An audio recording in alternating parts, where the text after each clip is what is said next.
Ancient Egypt is the cradle of one of the greatest and most studied civilizations in human history. For thousands of years, its monumental pyramids, majestic temples, and mysterious hieroglyphs have fascinated researchers, exciting the imagination and generating endless questions. It would seem that everything is known about Egypt. We have deciphered its language, studied the pantheon of gods, and know the names of the pharaohs. But the deeper we dive into the sands of time, the more new mysteries open up before us. There are hundreds of unexplained phenomena that challenge our understanding of ancient technology, knowledge, and even the very nature of reality. In this book, we've rounded up 50 of the most intriguing mysteries of ancient Egypt that still haven't received a convincing scientific explanation. We'll explore unusual artifacts, unfathomable engineering solutions, strange images, and lost knowledge that force us to rethink everything we know about the past. Are you ready to embark on a journey through the maze of Egyptian mysteries? Incredible Technology and Construction, Part 1. How did the ancient Egyptians, without modern tools and technologies, create such monumental and perfectly calibrated structures? This question is at the heart of many of Egypt's mysteries. Until now, there is no consensus on the methods of lifting and laying millions of multi-ton blocks during the construction of the Great Pyramids of Giza. Just imagine, the Pyramid of Cheops, the largest of these structures, consists of approximately 2.3 million stone blocks, each of which weighs an average of 2.5 tons.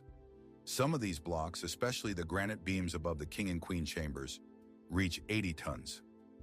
Traditional theories, such as the use of inclined ramps, face serious challenges. Such a massive stone would require a ramp more than a kilometer long, built of so much material that its construction would be almost comparable to the pyramid itself. Besides, where did all this material go after construction? Alternative versions, such as spiral ramps inside the pyramid or lever mechanisms, also do not fully explain how it was possible to lift and install such huge masses with such incredible accuracy. The lack of archaeological evidence for these hypothetical ramps only adds to the mystery. In addition, the accuracy of the orientation of the pyramids to the cardinal directions is striking. The Pyramid of Cheops is oriented to the geographical north with an incredible error of only 0.05 degrees. This means that its sides almost perfectly coincide with the north-south and east-west lines. How did they achieve such accuracy without compasses, precise gyroscopes, or satellite navigation? It is assumed that they used astronomical observations, perhaps by targeting stars such as the North Star, or by the point of sunrise and sunset on the equinox. However, even with these methods, achieving such a minimum error remains an extremely difficult task, requiring deep mathematical and astronomical knowledge, as well as tools of incredible accuracy for that time, about which we have no data. This suggests that they have advanced geodesic methods that have not come down to us. No less amazing is the perfect fit of the stone blocks. Many blocks in pyramids and temples, especially in and around funerary chambers, are fitted to each other with precision down to fractions of a millimeter without the use of any binding solution. Even a razor blade cannot be inserted between some blocks. How was this done? Modern builders use lasers and high-precision machine tools to achieve this precision. In ancient Egypt, only copper chisels, and stone tools are supposed to be used. Processing such volumes of stone manually to such a degree of perfection seems almost impossible. This suggests that the Egyptians had some method that allowed them to grind huge surfaces with incredible precision, or a technology that allows them to soften the stone for its processing and then restore its hardness. Another issue is the processing of hard stones. The Egyptians worked not only with limestone, but also with granite, diorite, basalt stones that on the Mohs scale have a hardness of 6 to 7, which makes them harder become. How did they cut, drill, and polish these rocks without diamond or graphite tools? Copper saws and chisels would quickly become blunt against such materials. Experiments with ancient tools show that this is an incredibly time-consuming and slow process, which does not explain the scale and speed of work, as well as the impeccable smoothness of surfaces. They may have used abrasives like quartz sand, but even with them, it takes an incredible amount of effort and time to get the results we see on sphinxes, sarcophagi, and obelisks. This is especially evident on the giant obelisks, which are monolithic blocks weighing hundreds of tons. For example, the lateral obelisk in Rome, which originally stood in Karnak, weighs about 455 tons. How did they carve such massive objects out of a single piece of granite, transport them hundreds of kilometers, and set them up, lifting them into a vertical position? No ancient lifting and installation techniques known to us explain this phenomenon. Incredible technology and construction. Part 2.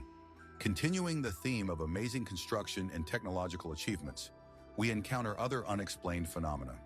In the Serapeum, the underground necropolis of the Apis bulls in Saqqara, 24 giant granite sarcophagi were found, perfectly polished inside and out, weighing up to 100 tons each. Their lids weigh 30 tons each. The purpose of these sarcophagi is still unclear. Were they really for the bulls of Apis, or did they have a different, more mysterious use? But the main question is, how were they made?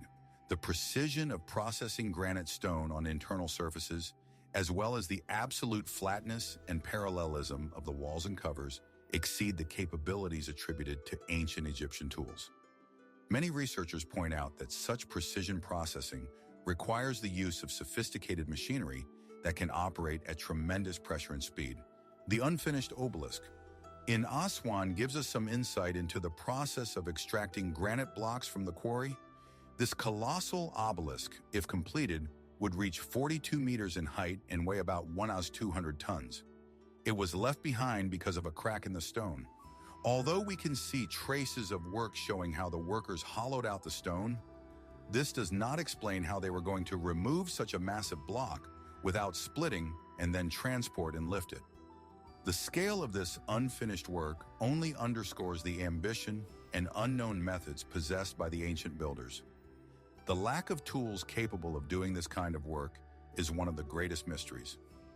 Many granite blocks, statues, and even the pyramids themselves show strange drilling patterns. These tracks have spiral grooves that indicate the extremely high speed of rotation of the drill bit and the enormous pressure it exerted on the stone. The depth of penetration and cleanness of the cut do not correspond to the capabilities of primitive copper or bronze drills with an abrasive. Some researchers suggest that these traces may have been left by some kind of sonic or ultrasonic drilling, or by the use of unknown, much harder materials that could have affected the stone at the molecular level. Some theories suggest the use of water for construction, namely hydraulic methods for moving multi-ton blocks. The idea is that the Egyptians could have used a complex system of locks, channels, and reservoirs to flood construction sites or create waterways through which blocks could be floated to their destination. If the blocks could float or move with minimal friction on the water surface, it would greatly facilitate their transportation and installation. However, despite the fact that the Egyptians were masters in managing the Nile and irrigation, convincing archaeological evidence of the large-scale use of hydraulic systems for the construction of megaliths has not yet been found. The lack of such evidence makes this hypothesis one of many, but not fully proven. Finally, the question of how the perfect evenness of the huge areas of temples and pyramids was achieved is also admirable on uneven terrain. The foundations of some temple complexes, such as Karnak, cover dozens of hectares, and their surfaces are perfectly leveled. This required incredible geodetic knowledge and leveling techniques. Modern builders use laser levels and total stations to achieve this accuracy. The Egyptians are supposed to have used water levels and plumb lines, but their use on such a scale and with such precision seems incredible. This may indicate that they have much more advanced measurement tools or methods that have not come down to us. Perhaps they had some way of seeing surface irregularities or using gravitational fields to align themselves, which is still beyond our understanding. Unexplained artifacts and images. Objects and drawings have been found in Egyptian tombs and temples that seem to go beyond the understanding of the technology of the time, giving rise to theories about forgotten knowledge or even extraterrestrial influence. For example, the bas-reliefs at the Temple of Hathor in Dendera depict strange objects known as Dendera lamps. These reliefs, located in the crypt of the temple, show figures holding what look like giant flasks with threads inside connected to some kind of cables coming from a lotus flower. Proponents of alternative theories suggest that these are images of primitive electric lamps, hinting at the possession of electricity by the Egyptians. Although official Egyptology explains them as images of a lotus flower from which a snake is born, symbolizing fertility and resurrection, and the cable as a lotus stalk or sun rays, the complete absence of soot on the ceilings in some internal rooms of temples where there was no natural light makes you think, how did they light up these spaces? This gives rise to discussions about the possibility of some form of ancient lighting other than torches. Even more intriguing are the Abydos hieroglyphs on one of the beams in the Temple of Seti in Abydos. Under certain lighting conditions and angles, you can see shapes that are surprisingly similar to a modern helicopter, tank, or submarine. The official explanation is the result of rewriting hieroglyphs. The original inscription was partially erased, and a new one was applied on top of it, and the overlap of these two inscriptions created the illusion of modern machines. This phenomenon is called pareidolia, when the brain sees familiar images in random forms. However, proponents of the theory of paleocontact, or the idea of the existence of a highly developed ancient civilization, see this as evidence that the Egyptians either had contact with extraterrestrial civilizations or possessed technologies that we consider modern, but which were lost. Although the Baghdad battery was found in Mesopotamia, modern-day Iraq, and dates to the Parthian or Sasanian period, circa 250 BC, 224 AD, it is often mentioned in the context of unexplained ancient technology in Egyptian mysteries. It consists of an earthen vessel with a copper cylinder inside, which surrounds an iron rod. If the vessel is filled with an electrolyte, such as vinegar or lemon juice, it generates a weak electrical voltage. If such batteries also existed in Egypt, or if the principle of their operation was known to the ancient Egyptians, this could explain some of the mysteries, for example, the use of electricity for electroplating, coating metals, lighting, or even for medical purposes, although there is no direct evidence of their use in Egypt yet. No less mysterious are the Egyptian airplanes, small wooden models found in tombs. The most famous of them is the bird from Saqqara, discovered in the tomb of Padi Nami in 1898, dating back to about 200 BC.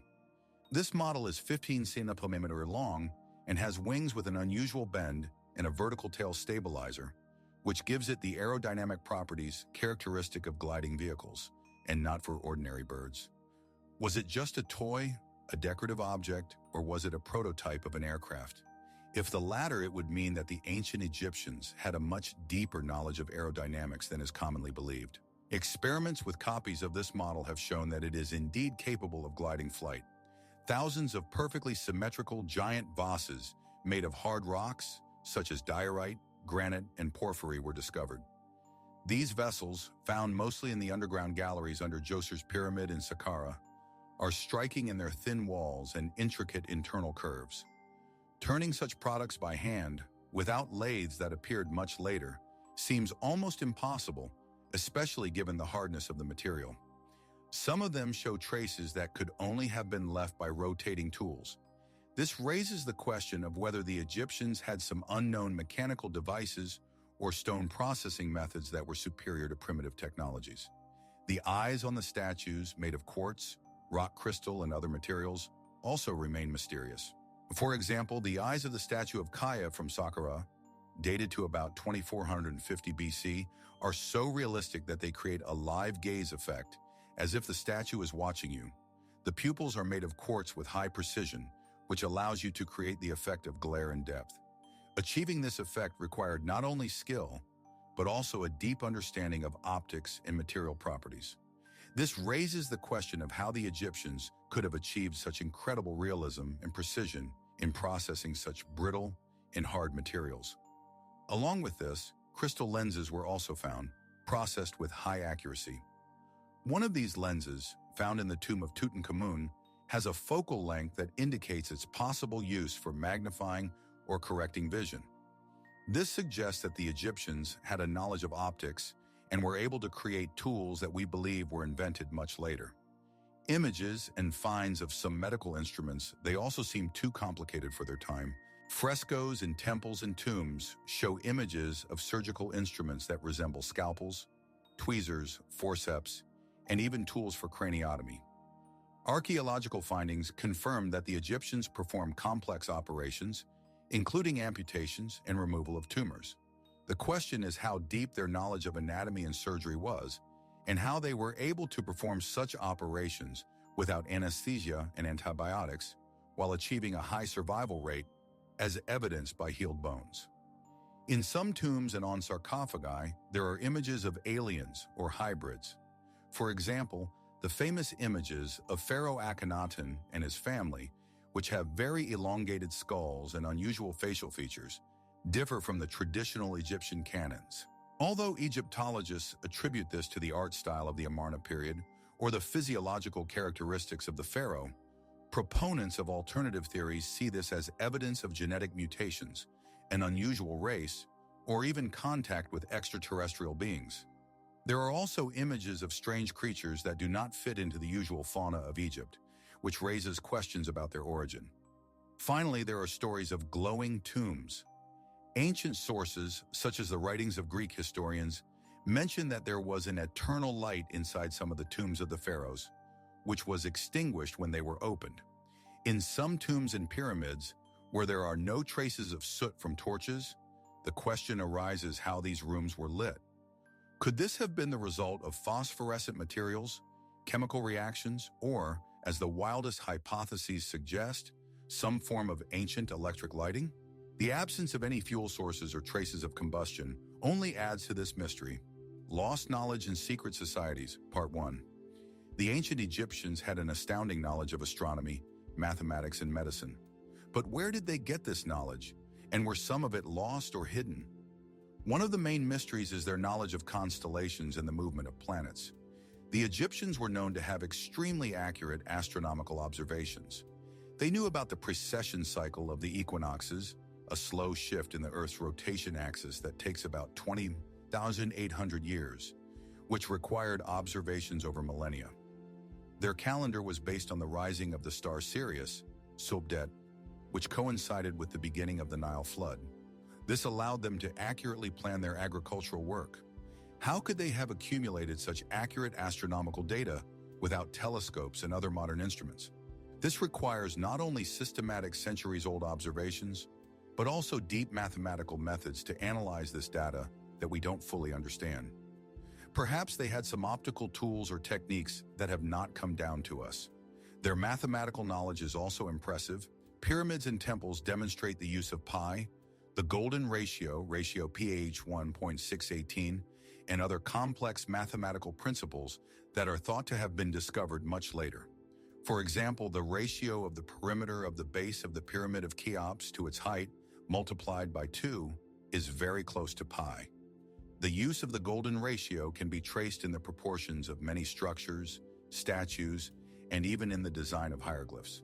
This suggests that the Egyptians did not just intuitively build beautifully, but had a developed geometry and arithmetic, which they applied in practice. However, systematic mathematical treatises explaining these principles have not come down to us in sufficient volume. Where did they get this knowledge, and how was it passed on? In the field of medical procedures, the Egyptians have reached incredible heights. Mummification, which required a deep knowledge of anatomy, was only one facet of their medical knowledge. There is evidence of successful operations, such as cranial trepanation, making a hole in the skull, where healed edges are found, which indicates the survival of patients.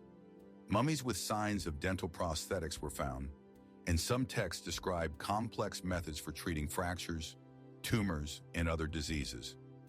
The Ebers Papyrus and the Edwin Smith Papyrus are medical treatises that demonstrate advanced knowledge in diagnosis and treatment. But the question is how they could perform such complex procedures without modern knowledge of microbes, anesthesia, and antiseptics, and still be successful. This may indicate that they used some unknown plants, minerals, or other methods that had an antiseptic or analgesic effect. There are numerous references to lost papyri from great libraries such as the one in Alexandria, which is believed to have held scrolls from all over the ancient world, including Egypt. Although many of them were destroyed in fires and wars, this means that huge amounts of knowledge in history, science, philosophy, magic were irretrievably lost. What secrets and discoveries could they contain? Some researchers believe that these lost texts could shed light on many of Egypt's unexplained mysteries, including their technology and the origin of knowledge. Perhaps there were some master papyri containing complete sets of knowledge that were hidden or destroyed. Rumors and scientific data are constantly circulating about secret rooms and passages inside the Great Pyramids and under the Sphinx. Despite centuries of research, recent scans using muon tomography, the Scan Pyramids Project Scan Pyramids, have revealed a large cavity above the Great Gallery in the Pyramid of Cheops, the purpose of which is still unknown. This has rekindled hopes of uncovering undiscovered rooms that may hold unknown artifacts, scrolls, or even burials. Legends about the Hall of Chronicles under the Sphinx, where ancient knowledge may have been stored, also continue to excite the imagination, despite the lack of clear archaeological evidence. These hidden spaces may hold clues to Egypt's deepest mysteries. Lost Knowledge and Secret Societies, Part 2. As we continue to delve into the world of lost knowledge, we encounter one of Egypt's most controversial mysteries, the origin of the Sphinx. Traditionally, it is believed that the Great Sphinx was carved out of limestone rock during the reign of Pharaoh Khafre, the builder of the second largest pyramid of Giza, around 2500 BC. However, some researchers, such as geologist Robert Schoch, point to clear traces of water erosion on the body of the Sphinx and the walls of the surrounding moat. This erosion, they believe, could only have been caused by heavy and prolonged rains that stopped in Egypt thousands of years before the advent of the dynastic period, possibly between 10,000 and 5000 BC, when the climate in the Sahara was much wetter. If this theory is correct, then the Sphinx is much older than the pyramids, and its creators are an unknown, highly developed civilization that existed long before dynastic Egypt. This completely changes our understanding of the history not only of Egypt, but of the entire human race. The legendary Book of Thoth is another mystery that excites the imagination. This is a mythical book that is attributed to the god of wisdom Thoth, who is considered the scribe of the gods and the owner of all knowledge. According to legend, the Book of Thoth contained the deepest secrets of the universe, formulas for raising the dead, control over the forces of nature, and even the ability to understand and control the language of animals. It is mentioned in papyri, such as the Romance of Seten, where it is said that the possession of this book brought incredible power, but also great misfortunes.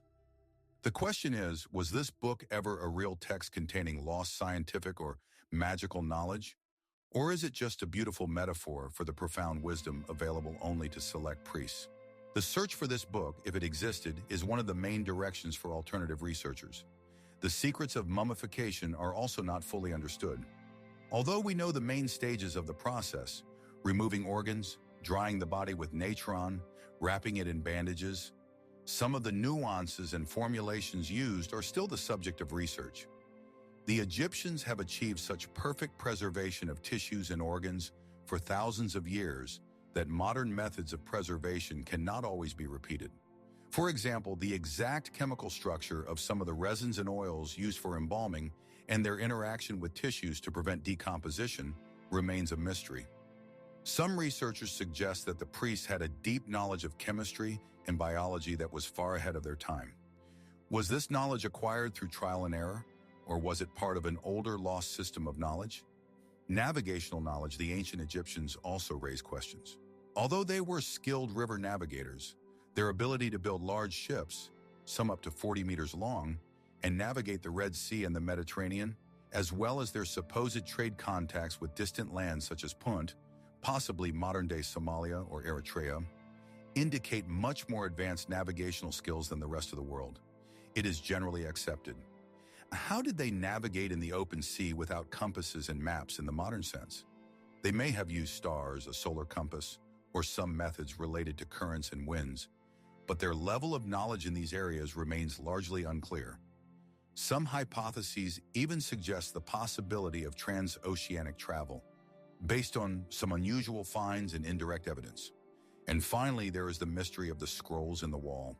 These are not just folklore stories, but references in some ancient texts and legends, as well as in the stories of early archaeologists, that important papyri, maps, or records could be hidden in specially arranged hiding places inside the walls of temples, tombs, or even residential buildings.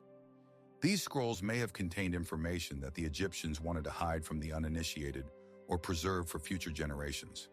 If such caches do exist and are ever found, they may reveal the innermost secrets of ancient Egyptian civilization, shedding light on lost technologies, unknown pages of history, or deep philosophical teachings that still remain a mystery to us.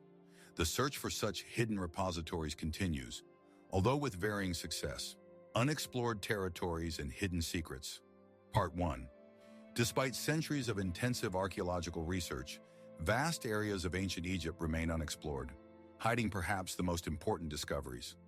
One of these constant puzzles is the search for undiscovered tombs in the Valley of the Kings. Although it seems that this famous necropolis was explored far and wide after the discovery of Tutankhamun's tomb in 1922, many Egyptologists still believe that there may still be hidden tombs there. Recent ground-penetrating radar surveys and scanning projects show anomalies underground that may indicate intact chambers or corridors. If so, these tombs may hold even more information about lesser-known pharaohs, their treasures, and the knowledge that may have been carried with them to the afterlife. Each new excavation season brings hope for the next great discovery that could transform our understanding of history. Equally intriguing is the potential existence of other undiscovered cities in the desert. Although major centers such as Memphis, Thebes, and Akhetaten are known, the vast expanses of the Egyptian desert, especially in the Western Desert and the Sinai Peninsula, remain poorly understood. Satellite images and aerial photographs sometimes reveal unusual geometric structures or clusters of ruins buried under sand that may belong to pre-dynastic civilizations or unidentified settlements. These lost cities could be centers of ancient cultures that we know nothing about, and their discovery could radically change the chronology and geography of ancient Egyptian history. Many believe in hidden libraries or archives, perhaps under the Sphinx or in other secret places that may contain lost knowledge of the ancient Egyptians. The legend of the Hall of Chronicles under the Sphinx, where all the knowledge of the Atlanteans or another ancient civilization could have been recorded, continues to inspire adventurers and scientists. Although there is no official evidence of such underground storage facilities, some anomalies identified by geophysical surveys in the Giza area support the hypothesis of the existence of undiscovered spaces.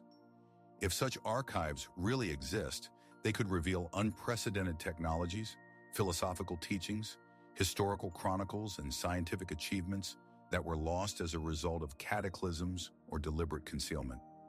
The hitherto unexplored vast underground tunnels and complexes discovered in various parts of Egypt also raise questions about their purpose and true scale. For example, in the area of the pyramids of Giza and Saqqara, numerous shafts and tunnels have been found, many of which have not yet been fully explored. Some of them were probably used for burial or storage, but others seem too complex and extended for such purposes. Could they have been part of some ancient underground infrastructure, shelter system, or even had some ritual or energy purpose that we can't yet understand? The mystery of their scale and purpose has not yet been solved. There are rumors and unconfirmed reports of hidden chambers inside the Great Pyramids, which are still not fully known and accessible. Despite extensive research, including the Scan Pyramids Project Scan Pyramids, which revealed a large cavity in the Pyramid of Cheops, the exact purpose and contents of these cavities remain a mystery. Could they be another burial chamber, a hidden vault? Or are they part of an unknown engineering or symbolic system built into the pyramid structure? The lack of direct access and the need to preserve the integrity of monuments make their study extremely difficult, leaving room for numerous theories and assumptions.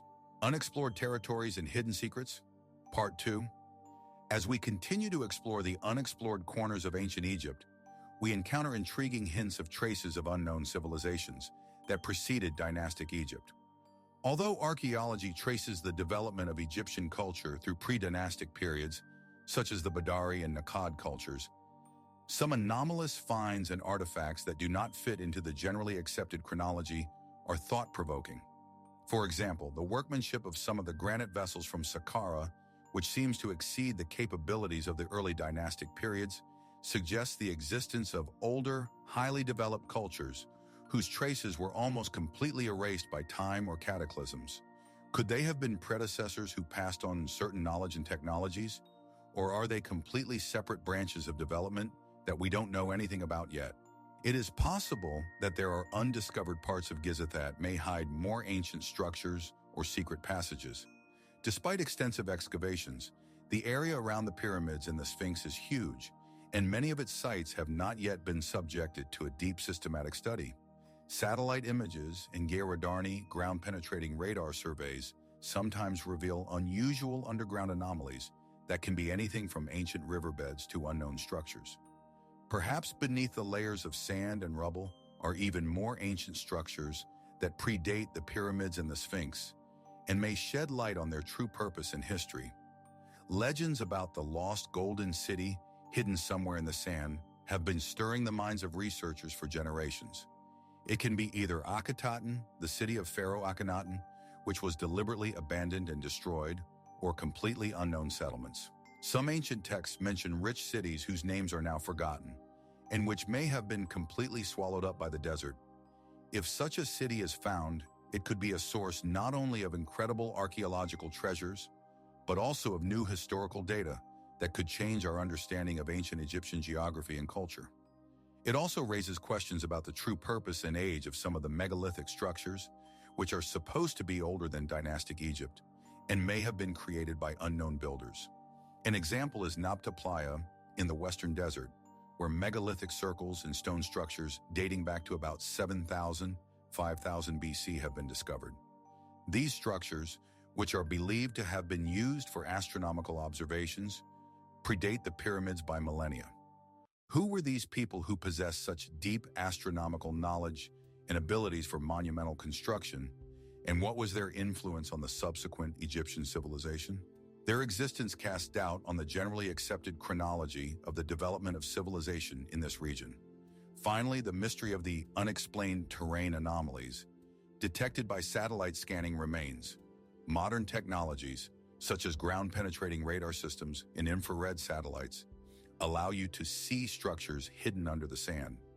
These scans sometimes reveal unusual geometric shapes, lines or clusters of materials that do not fit into the natural landscape and may indicate hidden structures, ancient roads, or even natural formations of unusual shape, possibly created as a result of unknown geological processes or impacts. Deciphering these anomalies is a new front in archaeology and may lead to completely unexpected discoveries that will expand our understanding of ancient Egypt. Unsolved cults and rituals, Part 1. Religion permeated the entire life of the ancient Egyptians, but many of their cults and rituals are still not fully understood or contain unexplained elements. One of the main mysteries is the true meaning and depth of the mummification process, as well as the cult of the dead associated with it. The Egyptians paid great attention to this process, spending enormous resources and time on it. Although we know the main stages, extraction of internal organs, drying the body with natron, wrapping it in bandages, some nuances in the compositions used are still the subject of research. How did the Egyptians achieve such perfect preservation of tissues and organs for thousands of years, preventing decomposition without modern knowledge of bacteria and preservatives? Perhaps they possessed some secret ingredients or techniques that surpass our current understanding of ancient chemistry and biology. This grandiose process was not just the preservation of the body, but part of a complex belief system designed to ensure the eternal life of the soul. It also raises questions about the use of some unusual materials in embalming, which cannot be logically explained from the point of view of simple preservation. For example, some mummies have been found to contain traces of tar, resin-like substances, or even metal particles whose purpose remains unclear. Could they have been used to give the body some special properties, for ritual protection, or for something else that went beyond purely physical preservation? These unusual components only deepen the mystery of the mummification process. No less mysterious are the artifacts found inside the mummies or between layers of bandages. Sometimes they were just ordinary amulets, but in other cases they revealed items whose purpose is still unclear. For example, small metal plates, strange figurines, or unusual stones that seem to have no direct ritual significance. Could they be talismans with some forgotten meaning, part of a magical ritual, or did they serve to convey some information that is not available to us? These findings highlight that the burial practices of the Egyptians were much more complex than we might imagine. The discovery of living organisms in tombs, such as fungal spores, bacteria, or even viruses that have seemingly remained viable for thousands of years in sealed conditions, also raises serious questions. This raises not only scientific, but also ethical questions about how they survived in such extreme conditions and whether they pose a threat to modern researchers. There are cases of unexplained illnesses or even deaths after opening tombs, which gave rise to legends about the curses of the pharaohs. Were these really ancient microorganisms? Or is there something more to it related to the conditions inside the tombs? The phenomenon of resurrection or awakening of mummies, which is mentioned in some ancient texts and legends, is still being discussed.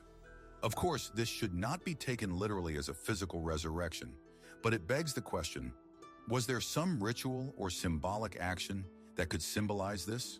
Or was it part of a metaphorical description of the transition to the afterlife?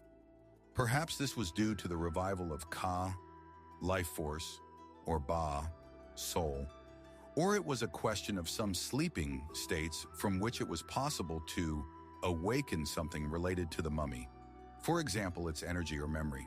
Unsolved Cults and Rituals, Part 2. Continuing the theme of religious mysteries, it is worth noting that the Egyptians practiced mummification of animals in huge numbers, from sacred ibises and cats to crocodiles and bulls. Millions of animal mummies have been found in some catacombs. What was the true purpose of this scale? Was it simply an expression of piety and worship of the deities associated with these animals? Or did it carry some deeper ritual or symbolic meaning? Perhaps these animals served as guides to the afterlife, victims, or their mummies had some special power. The scale of these mummifications indicates a huge amount of resources and labor, which is a mystery in itself. A typical mummies found in non-standard poses or places that differ from classic mummies also remain mysterious. For example, a mummy found in Tomb No. 55 in the Valley of the Kings had an elongated skull, which gave rise to speculation about belonging to an unusual line of pharaohs or even an extraterrestrial origin. Other mummies may have been found in strange poses that do not correspond to the traditional burial. These anomalies challenge conventional beliefs about Egyptian burial practices and may indicate special rituals or exceptional circumstances of death. There are theories about the hidden knowledge of the priests about life after death, which could be associated with special rituals and preparation of the body. The priests, especially those involved in mummification and burial rites, had a deep knowledge of anatomy, chemistry, and possibly psychology. Some researchers suggest that they possessed techniques that could cause near-death experiences or altered states of consciousness, which allowed them to know the afterlife and prepare the deceased for the journey to it. Was this knowledge gained from mystical experience or through some lost scientific observation? And of course, the eternal question remains about the fate of the souls of the dead according to Egyptian beliefs. How much do they understand about the afterlife, with its judgment of Osiris, fields, etc., and constant dangers, coincide with real experience, or were they just a figment of the religious imagination? Egyptian texts from the afterlife, such as the Book of the Dead, contain detailed instructions and spells for the deceased to overcome obstacles and achieve eternal life. These texts are full of metaphors, but they also contain very specific descriptions of creatures and places. Were these descriptions based on some ancient knowledge of the mind or soul, or was it just a way to give meaning to the inevitable death? Finally, we cannot ignore the strange rites and secret rituals of the priests, which, according to some texts and suggestions, included hypnosis, the use of psychoactive substances or other methods of changing consciousness to achieve spiritual insights or communicate with the gods. The ancient Egyptians had extensive knowledge of plants and their properties, and it is possible that some of them were used in closed, esoteric ceremonies. These rituals may have been part of a deeper system of knowledge accessible only to high priests, and they may have been key to understanding some of the unexplained phenomena described in ancient texts. Architectural anomalies and hidden cameras. Part 1. Egyptian architecture, for all its exploration, continues to amaze with anomalies that challenge our understanding of building techniques and assumptions about hidden spaces. One of the main mysteries is the hollow structure of some pyramids. Why are they not solid, but have a complex system of internal chambers, corridors, shafts, and galleries, the purpose of which is not always clear? For example, the internal structure of the Pyramid of Cheops includes three main chambers, underground queens and king, as well as a complex network of passages. It seems that for such a grandiose building, it would be much easier to make it monolithic. The complexity of the internal architecture suggests that these cavities were not just empty spaces, but had a specific engineering or ritual purpose that is still not fully understood. Perhaps they served to distribute weight, ventilate, or symbolize the soul's journey to the afterlife.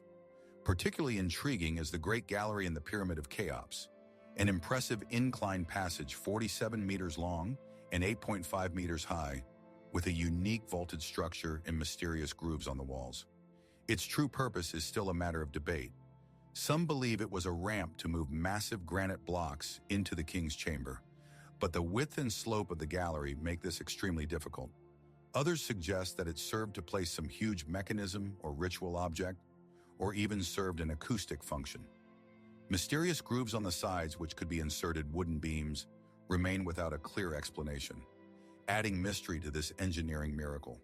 There are constant rumors and scientific evidence about undiscovered rooms and passages inside the pyramids of Giza, which may have been hidden by the builders. Recent studies using advanced technologies such as muon tomography, the Scan Pyramids Project Scan Pyramids, have confirmed the presence of large unexplained cavities inside the Pyramid of Cheops, including a previously unknown large cavity. Above the Grand Gallery, its size, about 30 meters in length, is amazing, but its purpose and content are still unknown. Was it a construction unloading chamber, as some suggest, or is it hiding something more important, such as the tomb of Cheops himself or some artifacts? The lack of direct access to this cavity and the inability to get inside without damage only adds to the intrigue. Another mystery is the perfect alignment of the foundations of temples and pyramids on uneven terrain. For example, the Giza Plateau has a natural slope, but the base of the Cheops Pyramid is perfectly flat with an accuracy of several centimeters over the entire area, more than 5 hectares. Similar accuracy is observed on huge temple complexes such as Karnak.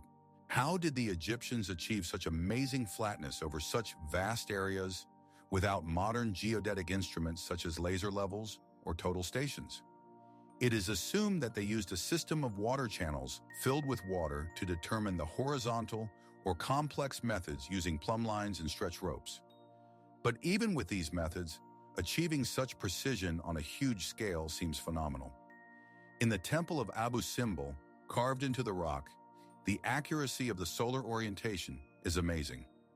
This grandiose temple, built by Ramesses II, is designed so that twice a year on February 22nd and October 22nd, the rays of the rising sun penetrate through the entire temple at a distance of more than 60 meters and illuminate the statues of the gods Ra-Harakti, Amun-Ra, and Ramesses II himself in the farthest sanctuary. How was such incredible astronomical accuracy achieved when creating such a large-scale structure carved into living rock? This required a deep knowledge of astronomy, geodesy, and mathematics, as well as an exceptional skill in planning and construction, which still causes admiration and bewilderment. Architectural Anomalies and Hidden Cameras, Part 2. As we continue to study the architectural anomalies, we discover that there are strange tool marks on some blocks and walls of temples that do not seem to correspond to known ancient technologies. For example, granite blocks show traces of cutting tools, leaving very thin, even lines that are difficult to explain with copper saws or abrasive sand. Sometimes there are traces that resemble the work of a large disc cutter or drill, which leads to hypotheses about the use of unknown high-speed or high-temperature tools. These traces raise questions about exactly what tools the Egyptians used to work stone of such hardness and precision. Some researchers suggest the existence of underground cities or vast complexes beneath famous sites such as Giza. Although we know about the system of tunnels and chambers under the pyramids and the Sphinx, as well as the Serapeum at Saqqara, the scale of these underground structures may be much larger. There are theories about interconnected systems of tunnels stretching for many kilometers, which could serve as shelters, storage facilities, or part of some ancient infrastructure designed to protect against disasters or for ritual purposes. These hypotheses do not yet have sufficient archaeological evidence, but they continue to encourage new research and searches. Around pyramids and temples are sometimes found strange wells or shafts leading to nowhere or to flooded rooms, the purpose of which remains a mystery. These vertical passages can be very deep and often end up empty or flooded with groundwater. Were they part of the water supply system, ritual mines, or were they intended for something else that is still unclear? Their presence adds another layer of mystery to the already mysterious structures. Where did the special strength of some Egyptian mortars, which have survived for thousands of years and, according to some studies, are superior to modern analogs, come from?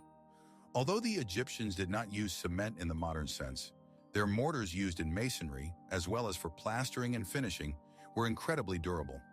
Some speculate that they possess the secret of geopolymer concrete, which can mimic natural stone but is produced from local materials by chemical reaction. If this is true, then the Egyptians had advanced knowledge in the field of material science, which was lost and is only now beginning to be rediscovered. Finally, there are questions about the use of unexplained cavities in the walls or floors of some structures that may have served to store something important or had ritual significance. For example, in the Temple of Hathor in Dendera, in addition to the lamps, there are other hidden rooms and cavities that are difficult to explain in terms of functionality. Could they have been used to store sacred relics, secret texts, or were they part of some kind of energy or acoustic systems used by the priests? Their exact purpose is still a matter of speculation, adding another facet to the multi-layered mystery of Egyptian architecture. Anomalies in Images and Hieroglyphs, Part 1.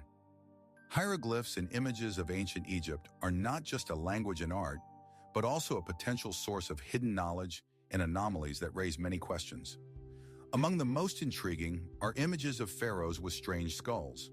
The most striking example is the images of Pharaoh Akhenaten and his family, who have very elongated skulls, unusually thin limbs, and wide hips. Although Egyptologists often explain this as an art style of the Amarna period, deliberately distorting real proportions for religious or aesthetic purposes, proponents of alternative theories see it as something more.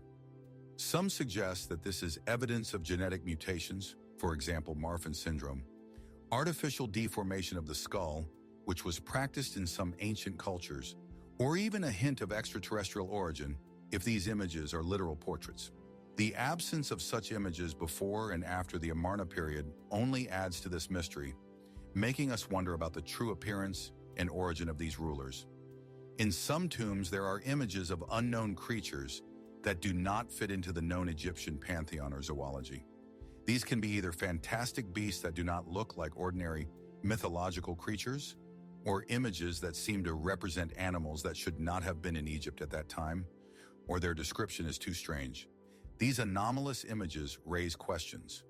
Were they just figments of the imagination of ancient artists? Or did they reflect encounters with unusual, now extinct species, or even evidence of contact with creatures from other regions of the world? Some even see in them hints of extraterrestrial life forms, which of course is the most daring assumption. One of the most famous riddles, which we have already mentioned in passing, is again the Abydos hieroglyphs. Let's delve into them. On one of the ceiling beams of the Temple of Seti I in Abydos, built around 1290-1279 BC, you can actually see hieroglyphs that, under certain lighting and distance, as well as due to the superimposition of hieroglyphs, clearly resemble modern helicopters, submarines, tanks, and even fighter jets. Official Egyptology explains this by the palimpsest effect, when old hieroglyphs were partially erased and new ones were applied on top of them, and atmospheric influences or other factors led to such an unusual combination. However, proponents of the paleocontact theory, or ideas about the existence of a highly developed ancient civilization, insist that these are too exact coincidences to be accidental, and see this as proof that the Egyptians saw such machines or own technologies that were lost. This makes us wonder how limited our understanding of the capabilities of ancient civilizations is. Some hieroglyphs and drawings demonstrate knowledge of human anatomy, which it would seem was ahead of its time and required a detailed study of the internal structure of the body. For example, images of organs on mummies, their careful extraction and preservation, as well as some medical papyri that describe rather complex surgical procedures, indicate a deep understanding of the human body. This is not just empirical knowledge, but also possibly systematized data obtained during mummification or even dissections. How did they achieve this level of detail without modern research methods, such as microscopes or X-rays? This suggests that they have advanced learning methods or unique traditions that allow them to gain such deep knowledge. There are scenes with unusual objects that cannot be identified as ordinary household or ritual objects. Sometimes these can be tools that are similar to modern ones, but have no analogs in archaeological finds, or devices whose function is completely unclear. For example, images that could be interpreted as measuring instruments, power tools, or communication devices. These unusual images may indicate lost technologies, artifacts that have not yet been found, or a metaphorical representation of some concepts that we cannot yet decipher. They challenge our understanding of the technological level of ancient Egypt. Anomalies in Images and Hieroglyphs, Part 2. As we continue to delve into the mysteries of Egyptian imagery and writing, we encounter other intriguing anomalies. Unencrypted characters or fragments of text that do not fit into the well-known system of hieroglyphs and cannot be translated using existing dictionaries remain mysterious. Sometimes these are individual characters that occur only occasionally, or whole fragments of papyri written in an unknown language or using an obscure encoding. Could they be part of lost languages, secret ciphers accessible only to dedicated priests? Or is it evidence of contact with cultures whose writing is unknown to us? These unencrypted symbols hold the potential to open up completely new aspects of Egyptian history and knowledge. There are theories about hidden codes or messages in hieroglyphic inscriptions that can only be read under certain conditions or using special knowledge. This is not just a literal reading of the text, but a search for deeper, symbolic, or mathematical meanings encoded in the location of hieroglyphs, their number, or certain combinations. Some researchers suggest that the text could contain multi-level information where the surface meaning was accessible to everyone, and the deeper meaning was available only to a select few. Could the Egyptians have used such a sophisticated encryption system to preserve their most important secrets? Some of the images show insights into astronomical phenomena that would seem to require advanced telescopic observations inaccessible to the Egyptians. For example, some ceilings of tombs and temples show very accurate maps of the starry sky, constellations, planets, and even cycles of lunar phases. The detail and accuracy of these images make one wonder how they could have obtained such data without optical instruments. Could they have possessed some lost methods of observation? Or did their knowledge come from a more advanced civilization? Or even from an extraterrestrial source? Dendersky. The Dendarian zodiac, which we have already discussed, is a prime example of this precision. Changes in the style of images throughout the dynasties, sometimes abrupt and inexplicable, also raise questions.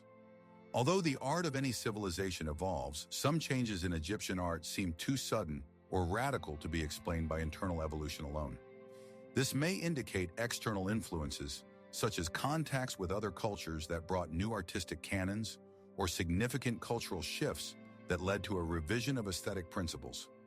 Sometimes such changes coincide with periods of political upheaval or religious reform, but not always. Finally, there is the question of psychedelic symbols or scenes of transcendence in some tombs and temples.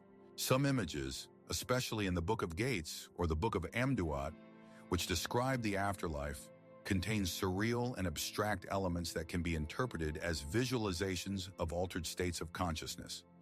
This gives rise to hypotheses about the use of psychoactive plants for ritual purposes to achieve spiritual insights or communicate with the gods. Were these images just metaphors, or did they reflect the real experiences of priests and pharaohs who may have used some substances to go beyond ordinary perception and gain divine knowledge? The lack of direct evidence of the use of such substances does not allow us to give an unambiguous answer, but the mystery remains. Unusual burial sites and places of worship, Part 1.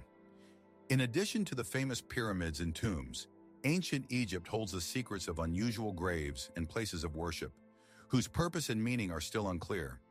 One such mystery is the discovery of mass graves for no apparent reason or with an unusually large number of bodies. For example, in some places, mass graves have been found containing hundreds or even thousands of skeletons, often without burial equipment. This raises questions about sudden catastrophes, such as epidemics, famines, or large-scale armed conflicts, which could have led to such mass deaths. However, there is often a lack of convincing historical records to explain these events. Sometimes such burials are found in regions not associated with known major battles, which complicates interpretation. They may be evidence of unknown periods of chaos or tragedies that have been erased from official history. No less intriguing are the burials of unidentified bodies with unusual signs. In some cases, mummies or skeletons have been found that, due to their anatomical features, for example, the structure of the skull, do not fit into the generally accepted ideas about the Egyptians of that period. This may be due to members of unknown peoples who may have lived or visited Egypt, or even anomalies that are difficult to explain in terms of known diseases.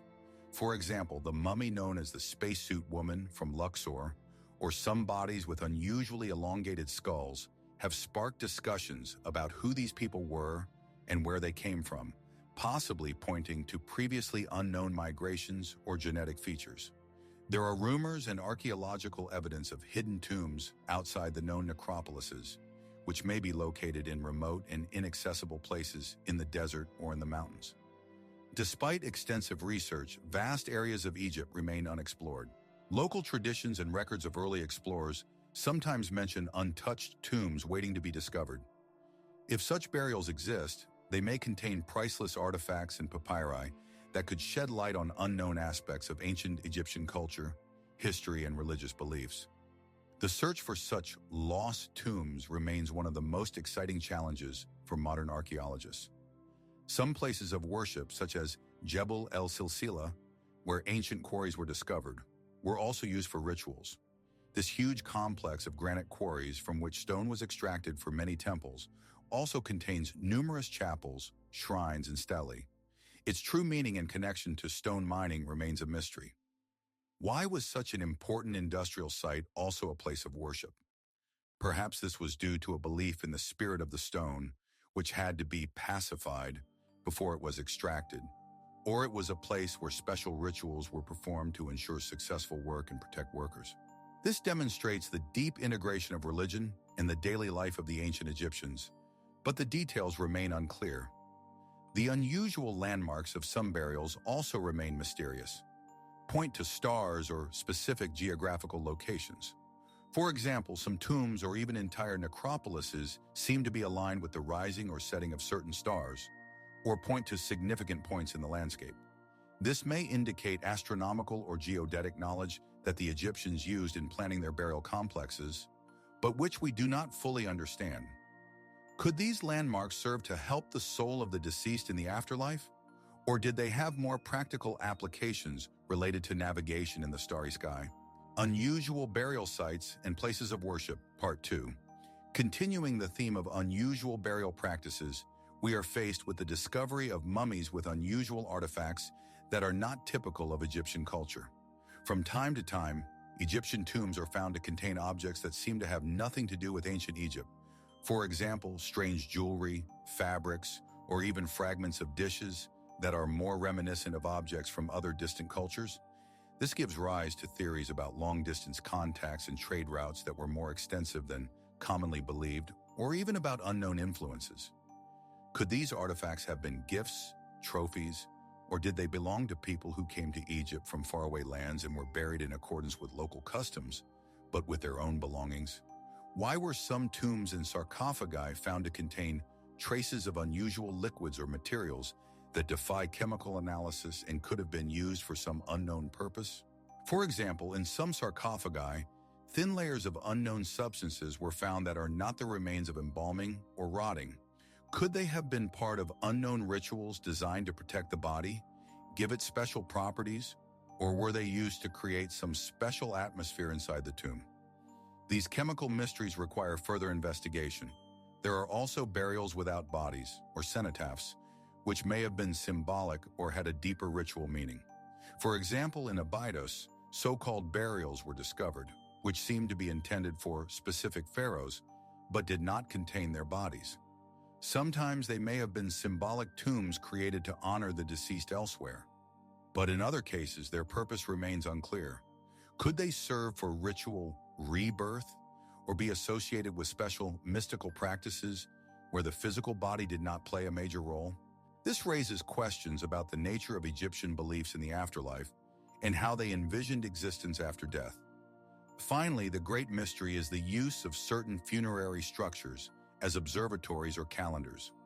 Some researchers suggest that certain tombs or parts of temple complexes were designed in such a way as to record astronomical events, the rising of certain stars, solstices, or equinoxes.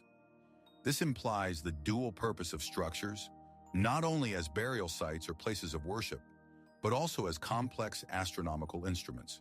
For example, some mines in the pyramids may have been oriented to certain stars, and in the Temple of Hathor in Dendera, there is the famous zodiac, which is the oldest known star map. These findings suggest deeper scientific knowledge than we realize, and that the Egyptians integrated their astronomical observations into their architecture and religion.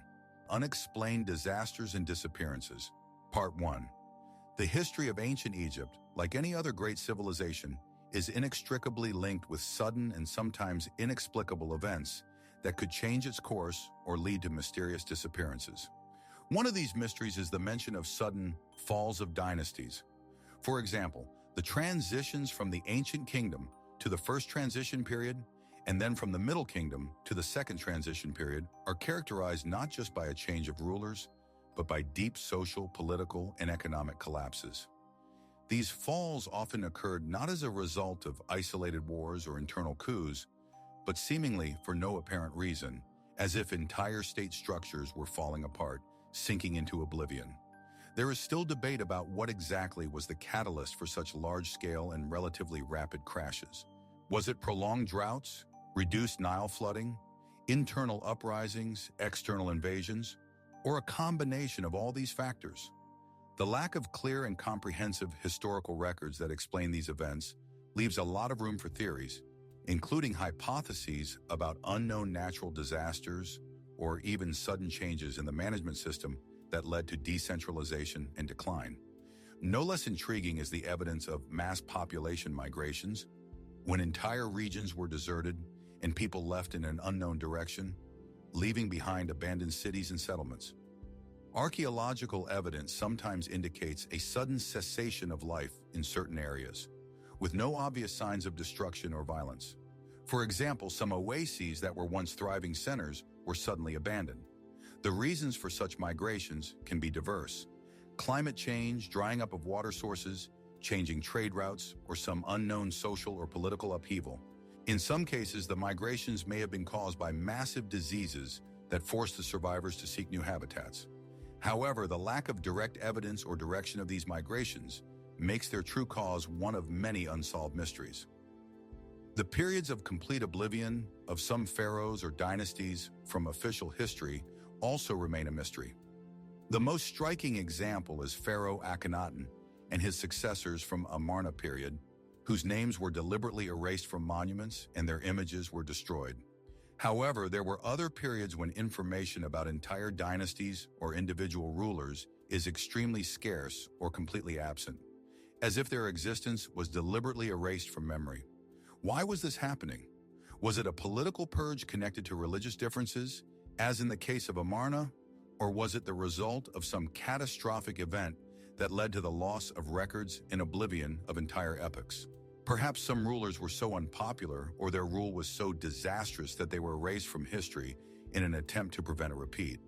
There are legends of lost expeditions that went to remote regions or the desert and never returned, leaving only rumors of mysterious dangers. Ancient Egyptian records mention campaigns to Nubia, Punt, presumably modern Somalia, Eritrea, and the Libyan desert, which sometimes ended with the disappearance of entire detachments without a trace. Could they have been victims of harsh natural conditions, sandstorms, lack of water, or did they encounter unknown tribes, dangerous animals, or even some supernatural phenomenon that consumed them completely? The absence of remains or traces of such expeditions gives rise to the most daring theories.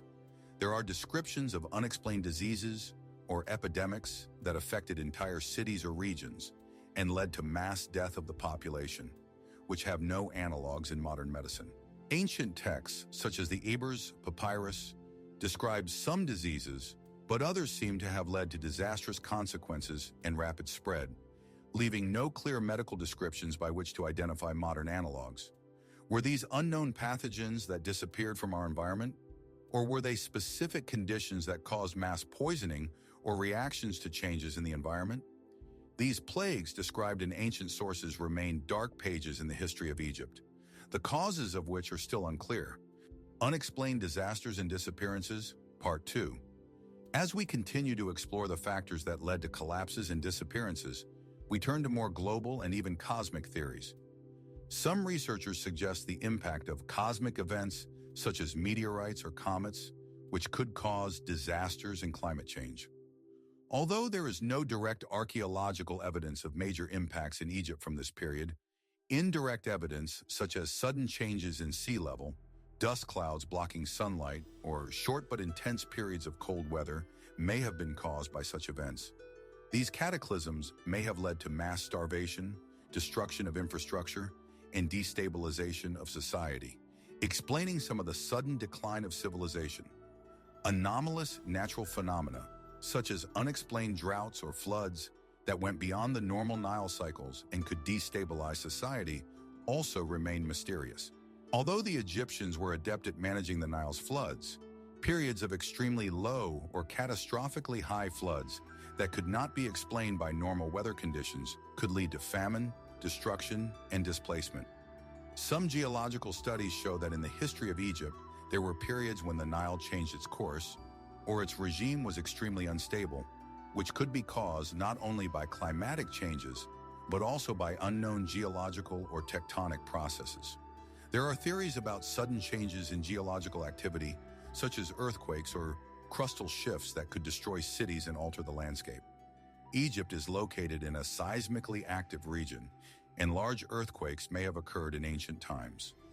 Although many ancient ruins were destroyed by time and vandalism, some of them may have been destroyed by geological cataclysms. If such events were large enough, they could not only wipe out cities from the face of the earth, but also cause tsunamis on the coast or change riverbeds, leading to massive losses and destabilization of entire regions.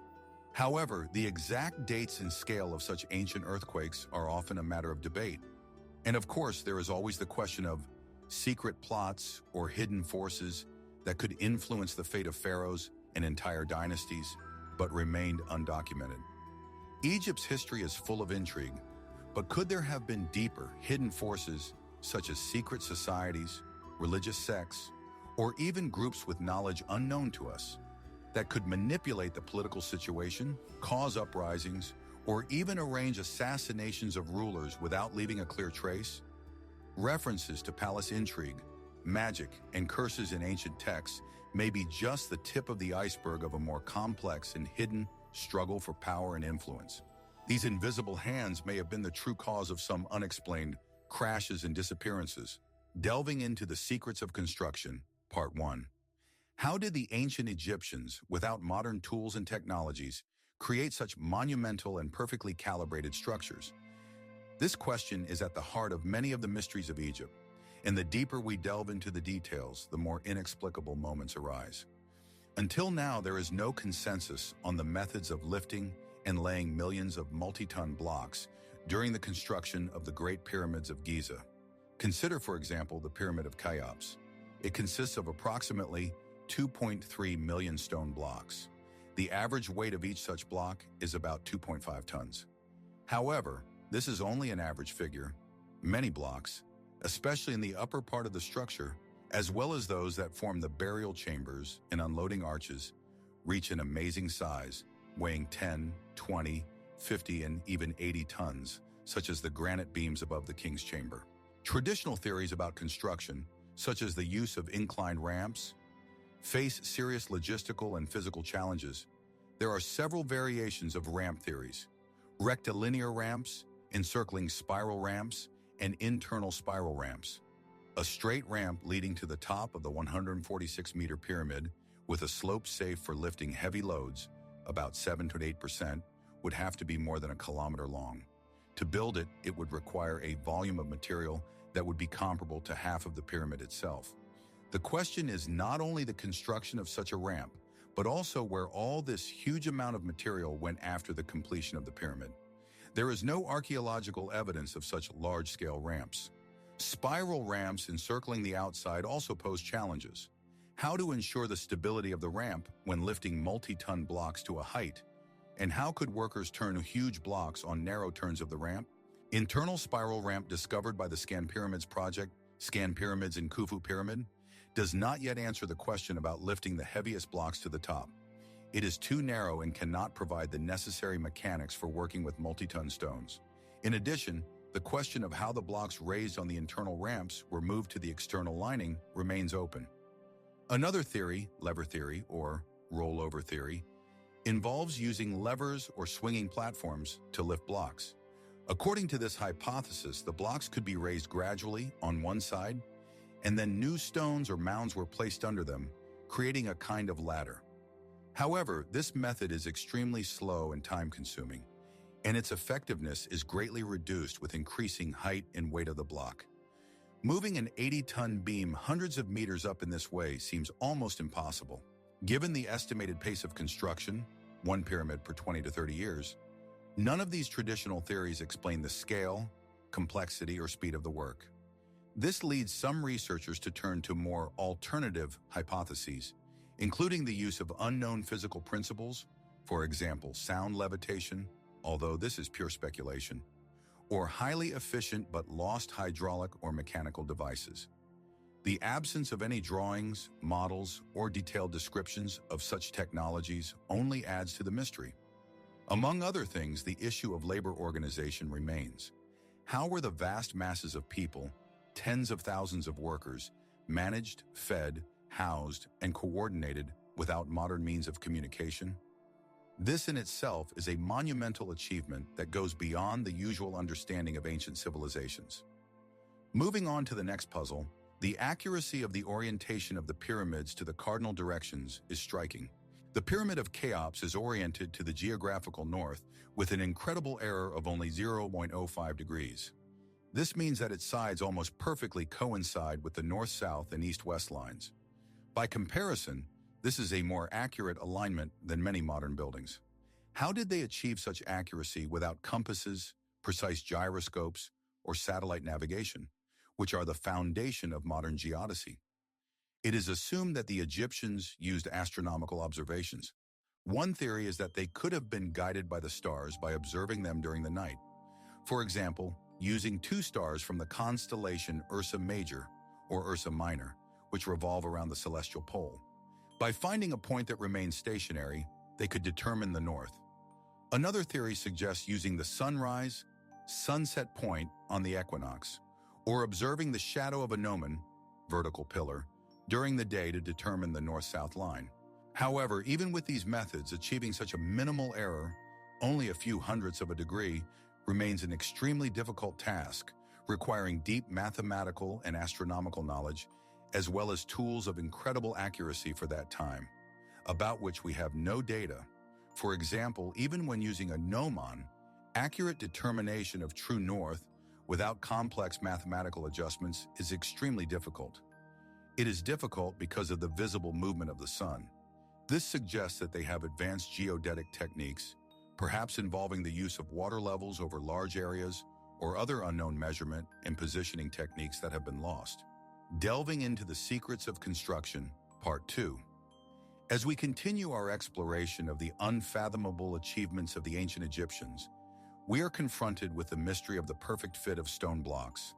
Many blocks in pyramids and temples, especially in the burial chambers, inner corridors, and around them, are fitted to each other with an accuracy of fractions of a millimeter. without the use of any binding solution.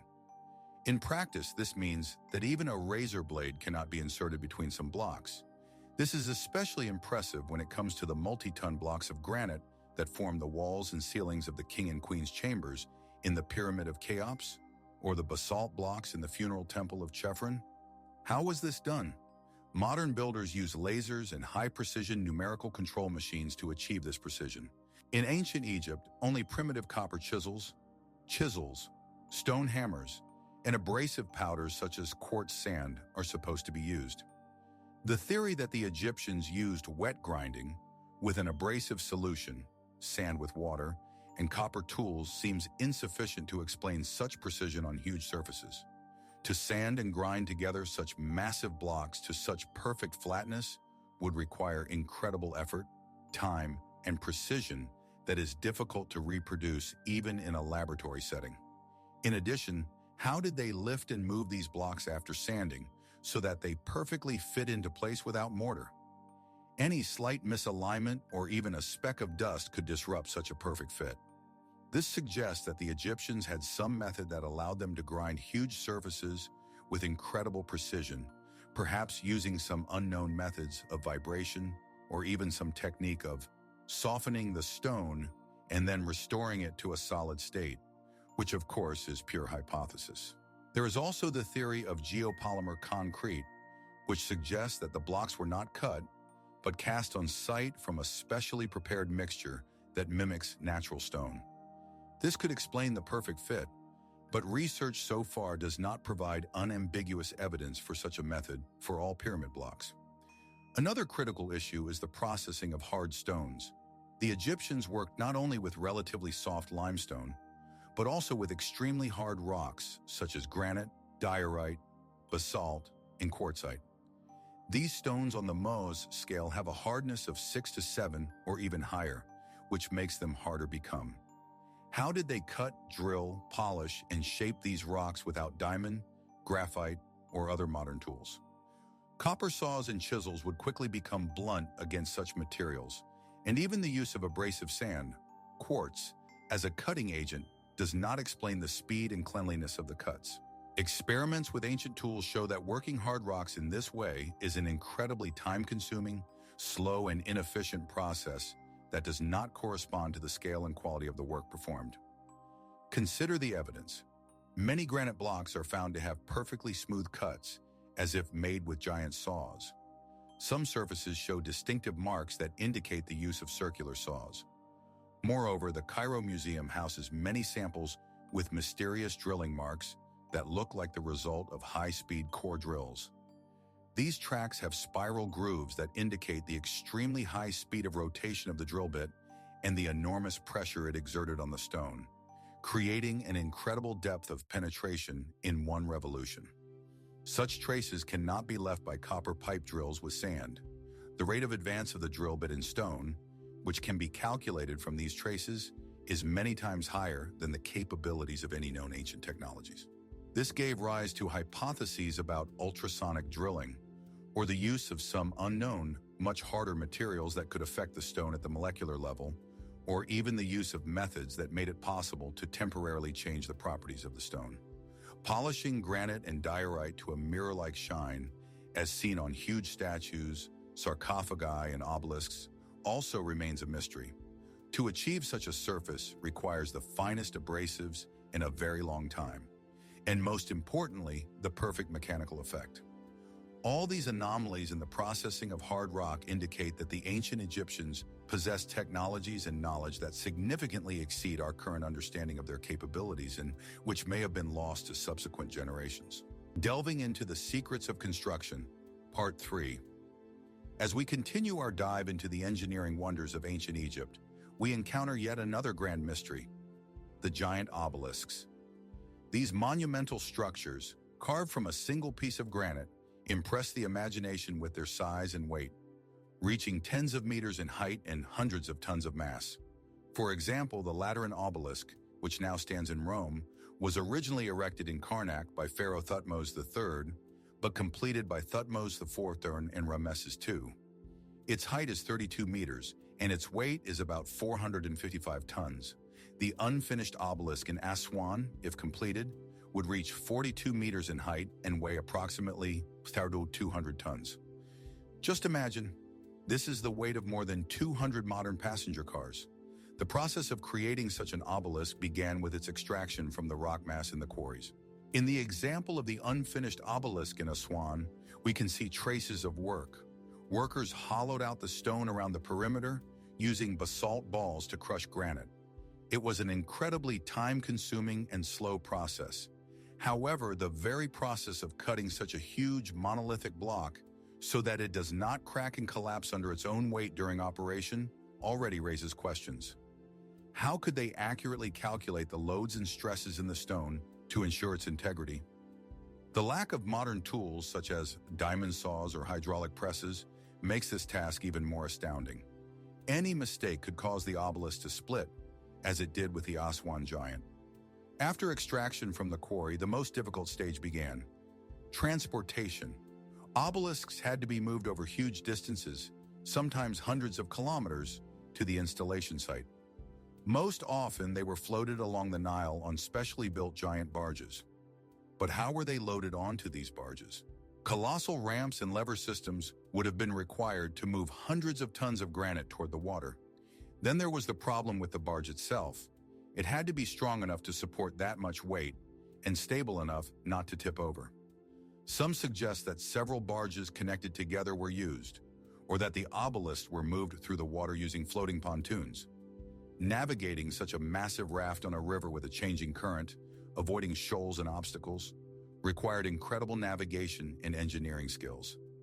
The process culminated in the installation of the obelisk in a vertical position. This is probably the most mysterious part. How they lifted hundreds of tons of stone from a horizontal position to a vertical one. Using cranes or heavy-duty winches, there are several theories.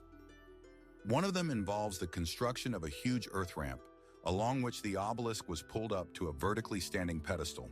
Then, using a system of ropes and possibly wooden structures, it was slowly tilted and lowered into the prepared recess. Another theory is the use of a large pit filled with sand, in which the obelisk was lowered horizontally, and then the sand was gradually removed, allowing the obelisk to slowly stand upright. However, even these methods require colossal coordination, a huge number of workers, and the most accurate calculations to prevent the destruction of the obelisk. Any mistake in calculations or mechanics could lead to a disaster. The fact that they were successful on a regular basis is a testament to their deep engineering knowledge, which may still not be fully understood. Finally, it is worth mentioning the impeccable accuracy of the carvings and hieroglyphs on these huge granite surfaces. Despite the scale, the inscriptions and images on the obelisks are made with incredible detail and precision, as if they were carved not by hand, but with the help of some mechanized tools. Delving into the secrets of construction, Part 4. In the vaults of Saqqara, in a place known as the Serapeum, lies one of the most baffling architectural and technological mysteries of ancient Egypt: giant granite sarcophagi.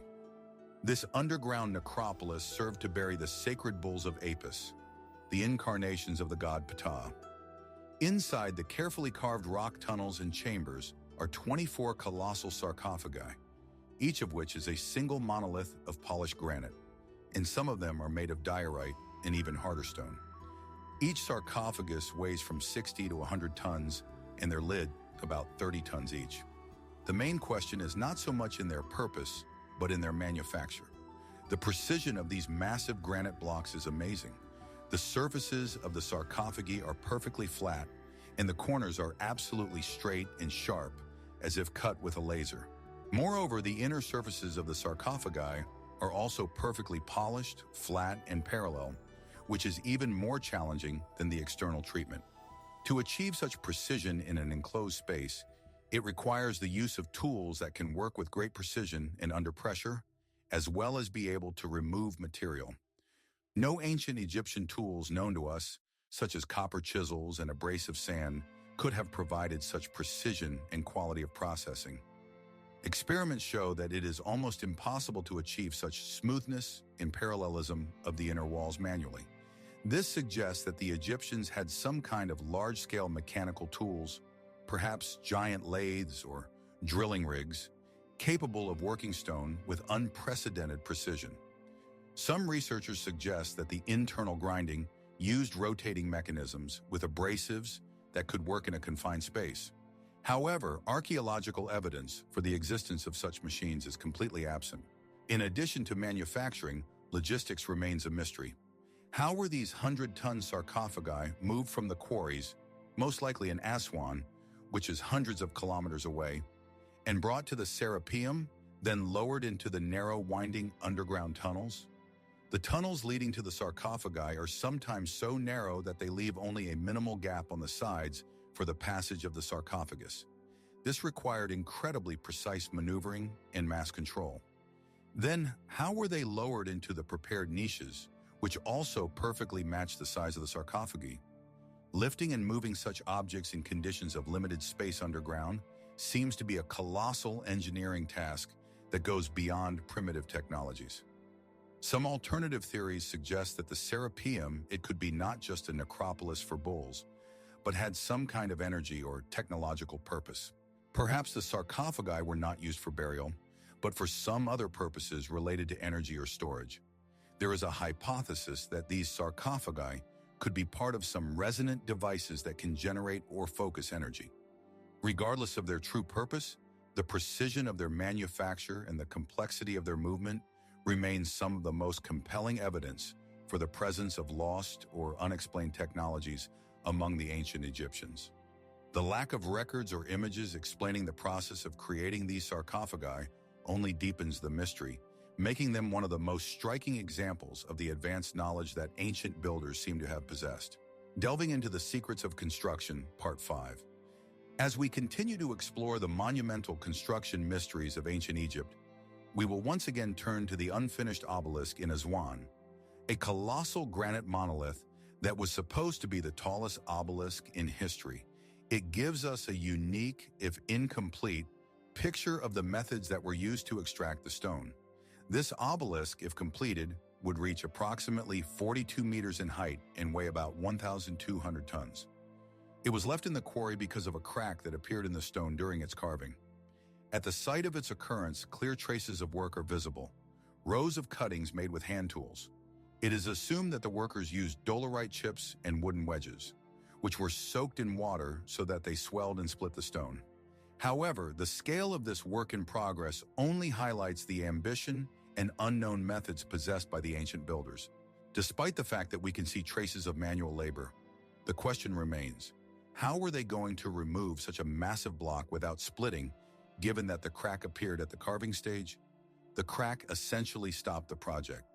This suggests that even with their deep knowledge of stone and geology, the work was on the edge of being possible.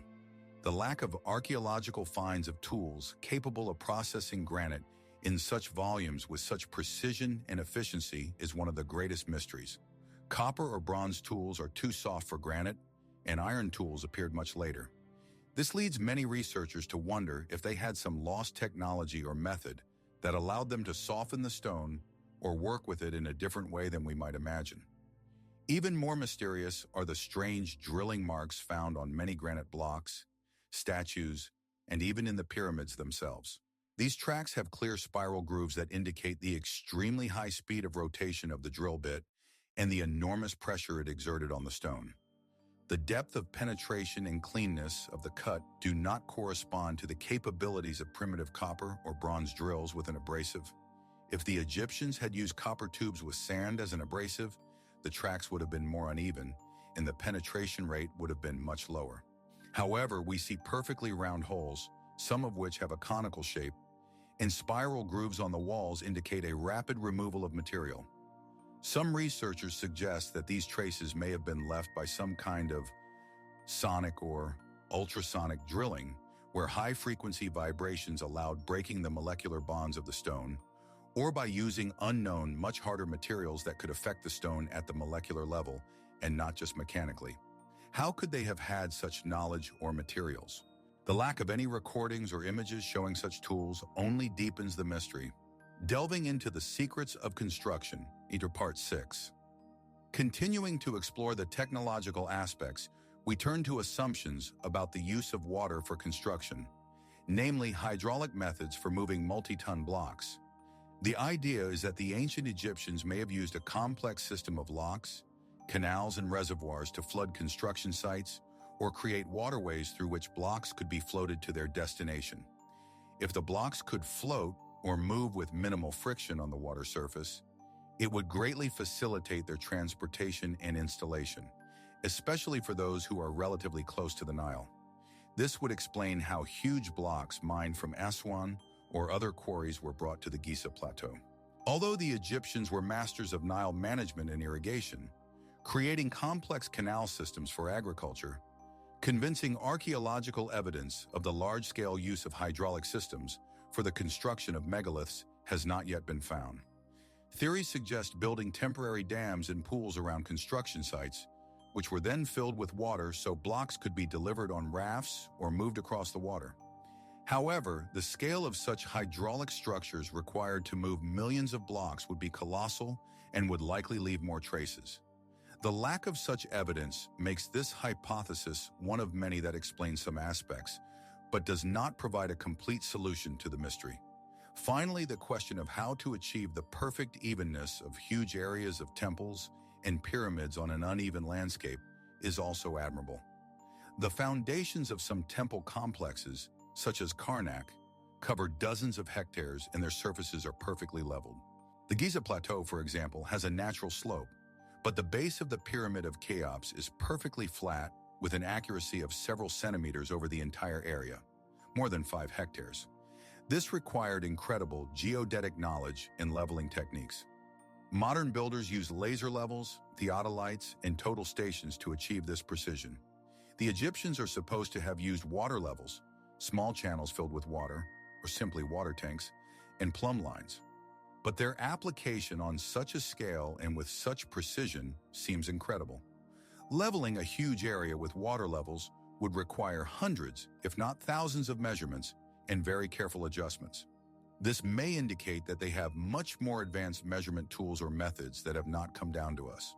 They may have had some way of seeing surface irregularities over long distances, using optical techniques, or even gravitational fields for alignment, which is still beyond our understanding and makes us wonder about the deeper scientific knowledge they may have possessed. Among the thousands of ancient Egyptian artifacts, there are some that, in their execution, material, or purpose, go beyond the usual understanding and raise many questions. One of these intriguing mysteries is unusual metal artifacts. The ancient Egyptians were masters of metallurgy. They worked beautifully with copper, gold, silver, and bronze, creating stunning jewelry, tools, weapons, and objects of worship. Their smelting, casting, and forging techniques are well understood. However, sometimes metal products are found whose chemical composition or properties do not fit into the well-known framework of ancient metallurgy. For example, small objects or jewelry made of alloys have been found that contain unexpected impurities or elements that are not typical of Egyptian ores of that time, or their strength and hardness are surprising when using known processing methods. Take, for example, some early copper or bronze artifacts that show so-called dendritic growth of crystals, which indicates very specific conditions for cooling the metal after melting. Achieving such controlled conditions in ancient furnaces without precise temperature control would seem impossible if not for deep empirical knowledge or some lost technology.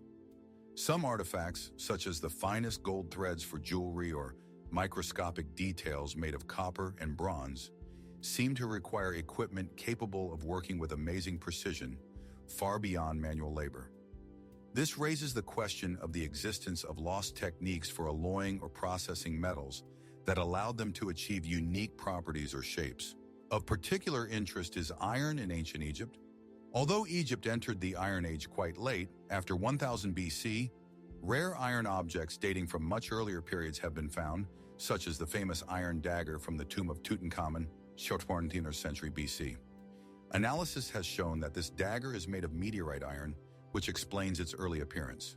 However, other, though very rare, iron artifacts were found that do not have a meteoritic origin, which makes us think about the possibility of the existence of separate, very early centers of iron metalworking, which were local and possibly lost.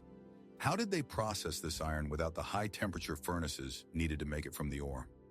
These rare and anomalous finds challenge our chronological understanding of the development of metallurgy and hint at the existence of knowledge among the Egyptians or their contemporaries that was not widely distributed or lost over time. Delving into the secrets of artifacts, Part 2. As we continue to explore the mysterious artifacts, we turn to a phenomenon that has given rise to many myths and speculations: artifacts that could glow in the dark. Ancient Greek historians such as Herodotus, as well as later Arab chroniclers, mentioned eternal light, or objects that radiated a glow inside ancient Egyptian tombs. According to these stories, when opening some tombs, a light source was found, which immediately went out when it came into contact with air or water. This, of course, may be just legends or exaggerations, but the absence of soot on the ceilings in many deeply sealed tombs and underground passages where there was no natural sunlight remains inexplicable. If torches were used, they would leave traces of soot, which we see in other, less closed rooms. The absence of soot in places such as some of the chambers inside the pyramids or the crypts of the temple at Denderendikets, that something else was used for lighting. There are several scientific hypotheses trying to explain this phenomenon, although none of them is definitive. One of them involves the use of phosphorescence or bioluminescence. Could the ancient Egyptians have used certain minerals that could store light energy, such as from sunlight when the tomb was opened during construction, and then slowly release it in the dark? Some types of calcite or fluorite have phosphorescent properties. It is also possible to use bioluminescent materials. For example, special types of fungi or bacteria that can glow in the dark, which may have been somehow cultivated or used in funeral rites. However, this would require very specific humidity and nutrient conditions, which are unlikely to persist for thousands of years. Another hypothesis is related to chemical reactions. Could the sealed tombs contain certain chemical compounds that, upon contact with air, after opening the tomb, or moisture in the air, reacted to produce a glow, so-called chemiluminescence? Similar reactions are known, but creating stable, long-lasting compounds that would retain their properties for thousands of years is a difficult task. The most speculative, but often discussed theory is the idea of ancient electric lighting. In the context of Dendersky, some have suggested that the Egyptians may have possessed primitive forms of electricity that were used for lighting. However, this is beyond the scope of generally accepted archaeological data and has no direct evidence in the form of generators, wires, or lamps found. If we talk about more mysterious forms of light, then some esoteric theories suggest that the priests could use some energy devices or rituals that cause the glow, perhaps by manipulating the electromagnetic fields of the earth or some form of free energy. Such theories, of course, belong to the field of science fiction, but they are generated by the very mystery of the absence of soot and ancient evidence of unusual light. The phenomenon of luminous artifacts, even if it is based on myths and exaggerations, continues to remind us that the knowledge of the ancient Egyptians may have extended beyond our current understanding. Moving on to another category of mysterious finds, we will once again turn to the so-called Dendera lamps found on bas-reliefs in the crypt of the Hathor Temple in Dendera. These reliefs are images that some interpret as technological devices, rather than just religious symbols. They show figures holding large, pear-shaped flasks, inside which a snake wriggles, and from the base of the flask, something resembling a cable that connects to a lotus flower departs. For those who believe in alternative theories, it bears a striking resemblance to modern electric lamps, especially the ancient crooks or Gessler electric tubes. The snake inside the bulb can symbolize an electric discharge or an incandescent filament, and the cable and the lotus are elements of an electrical circuit or energy source. Official Egyptology, of course, offers a different explanation. According to this version, the image symbolizes the myth of the creation of the world, where a snake, perhaps the god Atum or something else, is born from a lotus flower, a symbol of primordial waters in creation. A no bulb is a metaphorical representation of the sky, and a cable is a lotus stalk or sunbeams. Despite this, the question of the practical application of such images remains. Why was such a complex symbolism conveyed in such a technological form? And why do these images so strongly resemble electrical devices?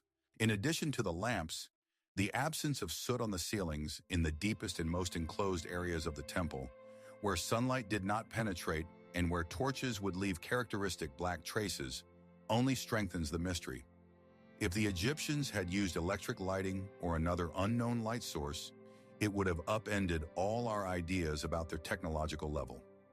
Although there are no lamps or generators found, the idea itself makes you think about the possibilities of ancient civilizations. Were these images just fantasies, or are they echoes of lost knowledge, perhaps coming from an earlier, unknown civilization, or even from contacts we don't know about? This is one of the most provocative puzzles that continues to excite minds and cause controversy. Delving into the mysteries of artifacts, Part 4. As we continue to explore the unexplained artifacts, we turn to another striking example that, although not found directly in Egypt, is often mentioned in the context of ancient mysteries because of its potential technological implications: the Baghdad Battery. This artifact, discovered in Koyut Rabua, near Baghdad in the 1930s, dates back to about 250 BC, dating back to the Parthian or Sasanian period. It is a clay vessel with a height of about 13 cm, inside which is a copper cylinder, and in it, an iron rod. If this vessel is filled with an electrolyte, such as vinegar, wine, or lemon juice, it begins to generate a weak electrical voltage, about 0.8 to 2 volts. Although its origin is not Egyptian, the very existence of such a device in ancient times raises a fundamental question. If such a primitive battery was known in Mesopotamia, then could similar knowledge have existed in ancient Egypt? Perhaps such devices were not used for lighting on a scale similar to modern light bulbs, but for other purposes such as electroplating, applying a thin layer of metal, for example gold or silver, to other surfaces. This could explain some perfectly executed coatings that are difficult to reproduce without electrochemical processes. For example, some ancient gold coatings are so thin and uniform that it is difficult to explain them by purely mechanical methods. Another possible application is electrotherapy for the treatment of various diseases.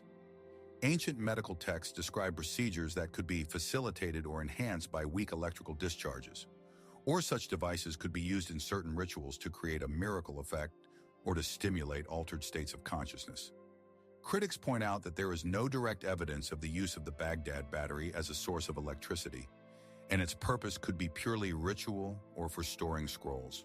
However, numerous experiments have confirmed that it really functions as a galvanic cell. The absence of such finds in Egypt, if such technology existed, is another mystery. Was it lost, or did the Egyptians simply use other methods unknown to us to achieve similar results?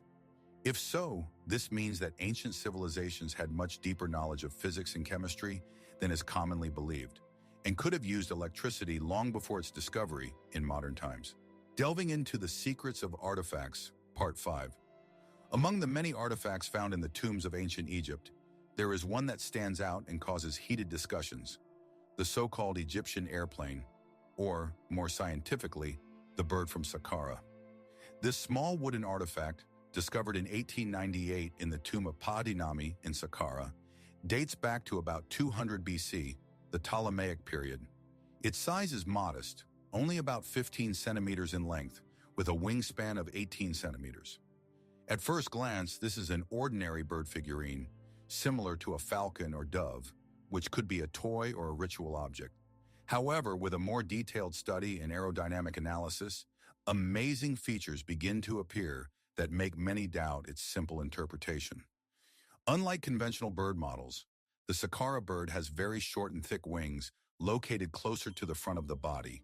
The most unusual thing is the absence of visible bird legs and the presence of an unusually large vertical tail unit, which is shaped more like an airplane's vertical stabilizer or rudder. In birds, the tail is usually horizontal, fan-shaped, and serves for balancing and maneuvering. In the 1970s, the Egyptologist and pilot Khalil Masiha, and later other aircraft engineers, conducted experiments with enlarged copies of the bird from Saqqara. They found that the model has surprisingly good aerodynamic properties, and is capable of gliding flight. At the same time, if you add a small horizontal stabilizer on the tail, which could be lost or be a removable element, its flight characteristics are significantly improved, and it becomes capable of stable flight in glider mode. This gave rise to the hypothesis that the bird from Saqqara could be not just a toy or a religious symbol, but a model or prototype of some kind of aircraft. If this is the case, it means that the ancient Egyptians had a much deeper knowledge of aerodynamics than is commonly believed, long before the invention of airplanes in the modern world. Could this model have been the result of observing something that was flying, or the fruit of their own experimental design? Of course, critics point to the lack of a horizontal stabilizer as a serious disadvantage for a gliding flight, and argue that this is just one of many ancient bird figures stylized in a certain way. They also point out that similar aerodynamic principles might have been known to the Egyptians from observing the flight of certain birds or plant seeds.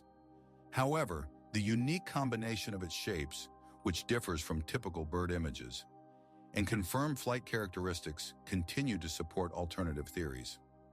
Was this bird the result of pure coincidence, or is it an echo of lost knowledge about aeronautics? This small wooden artifact continues to intrigue, forcing us to rethink the limits of the technological capabilities of ancient civilizations. Among the most mysterious finds that raise questions about the technological capabilities of the ancient Egyptians, giant vases made of hard rock stand out in particular. Thousands of such vessels, bowls, amphorae, and plates have been found mostly in underground galleries under Djoser's Step Pyramid in Saqqara, dating from the early Kingdom period, circa 2800-2600 BC. These artifacts impress not only with their quantity, but also with their incredible workmanship. The materials they are made from include diorite, schist, porphyry, basalt, and quartzite, all extremely hard and brittle stones that have a Mohs scale hardness of 6 to 7 or higher. Working with such materials manually, using primitive tools, is a colossal task.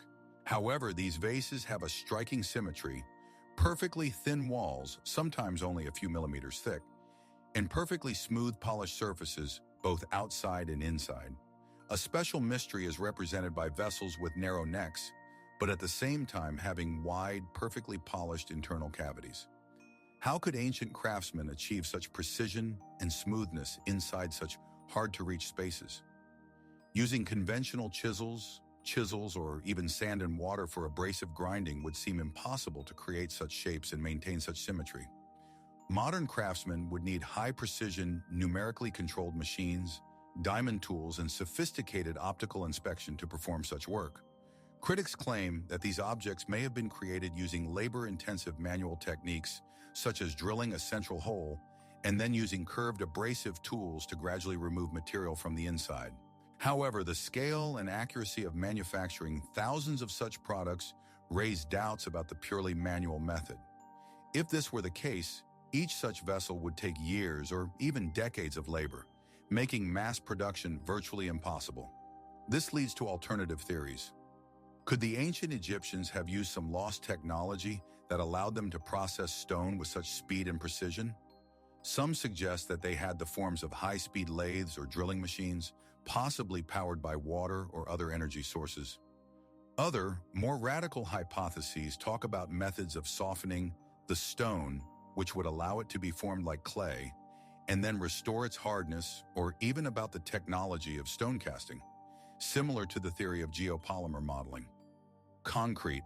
Although there is no archaeological evidence for such advanced machines or processes, the mere existence of thousands of these artifacts casts doubt on our current understanding of the technological level of the early kingdom. The purpose of these vases also remains unclear. Many of them have shapes that would be completely impractical for storing liquids or bulk materials.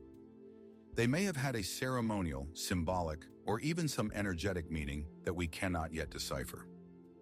These vases, made of solid stone, are some of the most convincing evidence that the Egyptians had advanced knowledge or lost technologies that go far beyond the generally accepted chronology of human development. Delving into the mysteries of artifacts, Part 7. As we explore the mysteries of Egyptian construction and craftsmanship, we cannot avoid the question of unexplained tools and devices that the ancient Egyptians apparently possessed, but of which we have no direct archaeological evidence. If, as we have already seen, copper chisels, and dolerite balls were clearly insufficient to achieve the precision and speed with which hard granite, diorite, and basalt were processed, then the logical question arises, what did they use? Many researchers suggest the existence of some lost technology or tools made from materials that were much harder than copper or bronze. Could they have had access to corundum, emery, or even diamonds, which are known to be the hardest natural materials? Although diamonds and other super-hard minerals were not found as working tool parts in Egyptian contexts, their use as abrasives or cutting tips could explain the incredible cleanness of the cuts and the speed of processing hard rocks. However, how could they secure and use these materials and tools without modern methods? And why are there no archaeological traces of such tools other than indirect evidence on the stones? This leads to theories about transient instruments made of organic materials or those that have completely collapsed over time, or about methods that do not leave direct traces. In addition to cutting and abrasive tools, the precision with which the Egyptians leveled huge foundations, achieved perfect right angles and smooth surfaces over dozens of hectares is also striking.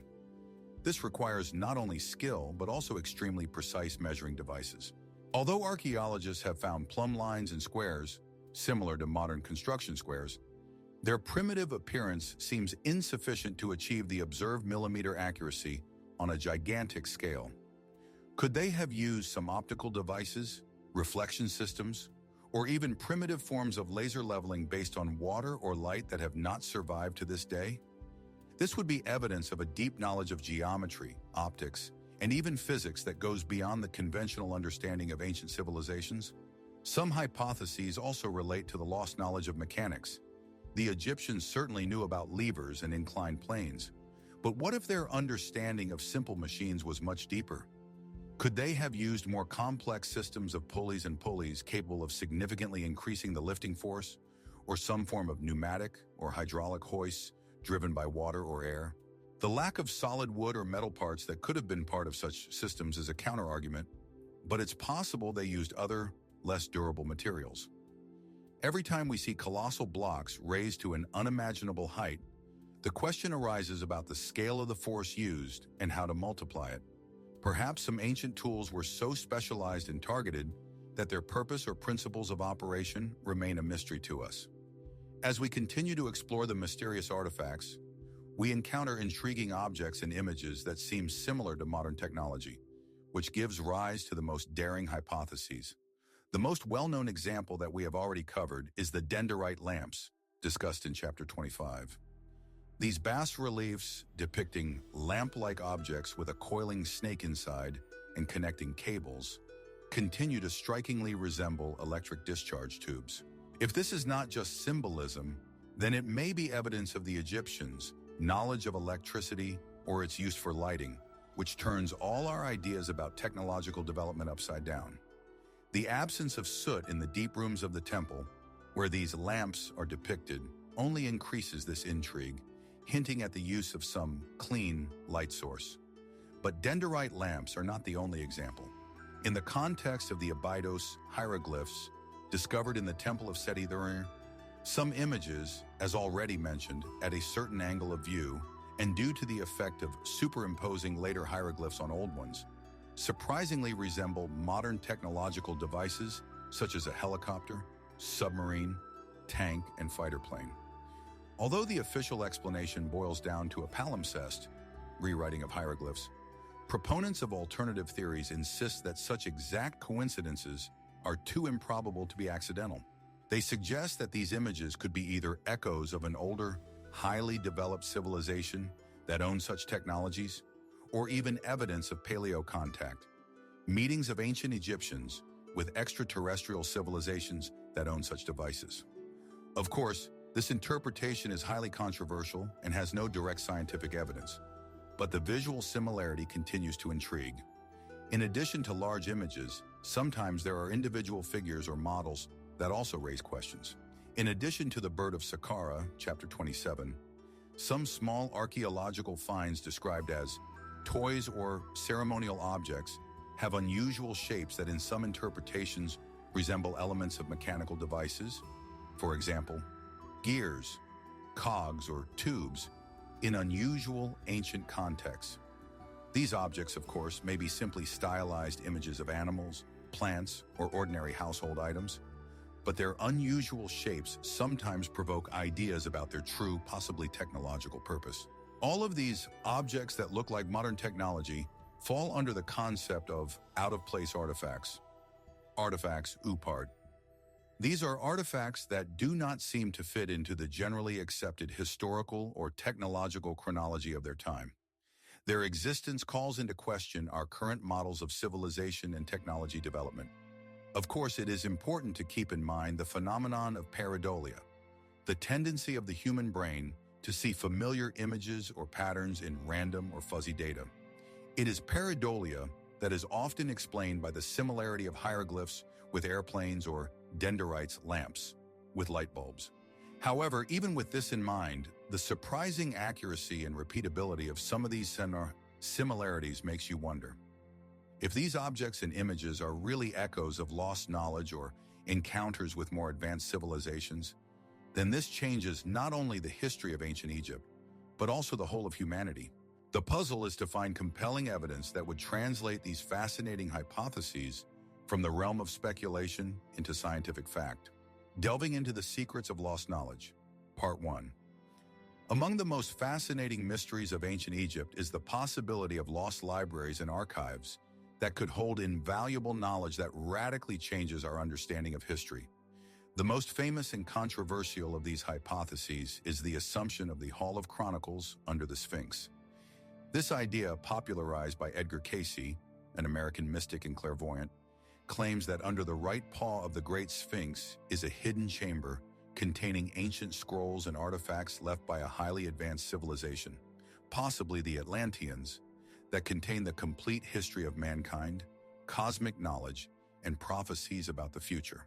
Although official archaeology has not confirmed the existence of such a Hall of Chronicles, geophysical surveys conducted in the area of the Sphinx and the Giza Plateau, for example, using ground-penetrating radar and seismic tomography, have indeed revealed the presence of unexplained cavities and anomalies underground. Although most archaeologists attribute them to natural geological formations or small, already known or functional structures, such as ancient wells, these findings continue to fuel speculation about hidden chambers. Imagine if such an archive were found. What knowledge could it contain? Perhaps detailed historical records of the pre-dynastic period, about which we know so little, or even records of civilizations that preceded Egypt, and about which we have no data. These might have been advanced scientific treatises on astronomy, medicine, engineering, chemistry, or even physics that were significantly ahead of their time. In addition to the mystical Hall of Chronicles, there is a more pragmatic problem of the loss of a huge number of ancient Egyptian texts. Most of the entries were made on papyrus, which is extremely fragile and short-lived. Thousands, perhaps millions of papyri have been lost due to humidity, fires, for example, in the famous Library of Alexandria, vandalism, or simply crumbled to dust over the millennia. What was in these lost texts? Perhaps not only administrative documents and religious hymns, but also detailed descriptions of technologies that we now consider lost. For example, engineering drawings explaining the methods of building pyramids, or detailed medical treatises that reveal the secrets of their amazing knowledge in the field of surgery and embalming. Or they were philosophical and cosmological texts that offered deeper and more complex views of the world than those that have come down to us. Even if there was no centralized Hall of Chronicles, it is likely that many small but valuable libraries existed at temples and priestly schools throughout Egypt, and most of their contents were irretrievably lost. Each new discovery of papyri, such as those found in Wadi al-Jarf, provides us with only a small part of the vast body of knowledge that the ancient Egyptians may have possessed. This constant awareness of how much knowledge may have been irretrievably lost forces us to keep searching and interpret each new find with maximum attention. Continuing the theme of lost knowledge, we cannot ignore the legendary Book of Thoth, a mythical text that, according to ancient Egyptian legends, was written by the god of wisdom, writing in magic, Thoth himself. This book is described as a source of the deepest secrets of the universe and incredible power. According to legend, the Book of Thoth contained knowledge about the creation of the universe, formulas for raising the dead, control over the forces of nature, the ability to understand the language of animals and control them, as well as deep occult and magical secrets. References to the Book of Thoth are found in ancient Egyptian texts, especially in the Romance of Seten, which tells the story of Prince Seten Kamwaset, son of Rameses II, who tries to master this book. The novel says that the book was hidden in a golden box, which was inside a silver box, inside a bronze box, inside an iron box, and all of it was placed in a tomb guarded by immortal snakes. However, even after Seten manages to get hold of the book, its possession brings him only great misery and suffering. This part of the legend can serve as a warning that deep knowledge and great power are dangerous for an untrained or unrighteous person. The question is whether the Book of Thoth was a real physical text containing lost scientific or magical knowledge, or whether it was a metaphor for deep esoteric wisdom accessible only to selected priests who had gone through a long path of initiation. If this book really existed, it might contain advanced alchemical or chemical formulas describing the transformation of matter or the creation of unusual substances. Perhaps there were detailed instructions for complex rituals using sound, light, or specific energy fields that could trigger altered states of consciousness and give access to other dimensions. These texts could contain a deep understanding of consciousness and energy, describing methods for controlling one's own psyche or even using energy that is not related to the physical laws known to us. More radical theories suggest that it contained forbidden knowledge about the origin of man, the history of the earth before the civilizations known to us, or even contacts with non-human entities. Such information may have been deliberately suppressed or destroyed because it could undermine existing religious or political structures. The search for this book, if it existed, is one of the main directions for alternative researchers and has inspired many writers and mystics. Even if the Book of Thoth was never a physical object, its legend indicates that the ancient Egyptian priests possessed much deeper and more complex knowledge than is commonly believed. This knowledge may have been transmitted orally or in coded form, and much of it has been lost over the centuries. The mystery of the Book of Thoth is a powerful reminder of how much ancient wisdom may be waiting to be discovered or forever hidden from humanity. Delving into the secrets of lost knowledge, Part 3. Ancient Egyptian religion was an integral part of everyday life, but many aspects of it, especially strange rituals and cults, still remain shrouded in mystery. We have already discussed the cult of the dead and mummification, but there are other practices that raise questions. Some researchers suggest that priests and initiates use various methods to achieve altered states of consciousness. These methods may have included long periods of meditation, monotonous chanting, dancing, repetitive movements, or even the use of psychoactive plants, although there is little direct evidence for this. For example, in some ancient Egyptian texts, there are references to journeys to other worlds or direct contact with deities, which can be interpreted as descriptions of out-of-body or transcendent experiences. Frescoes and scrolls sometimes depict figures in unusual static poses that might correspond to meditative practices. Although there is no specific indication of substance use, the ancient Egyptians had extensive knowledge of plants and their properties used in medicine and perfume. It is possible that some of them were used in strictly controlled rituals to achieve spiritual insights or prophetic visions. The purpose of such practices could be many-sided: communication with the gods, obtaining knowledge about the future, healing, or even exploring the subtle worlds in the structure of the soul.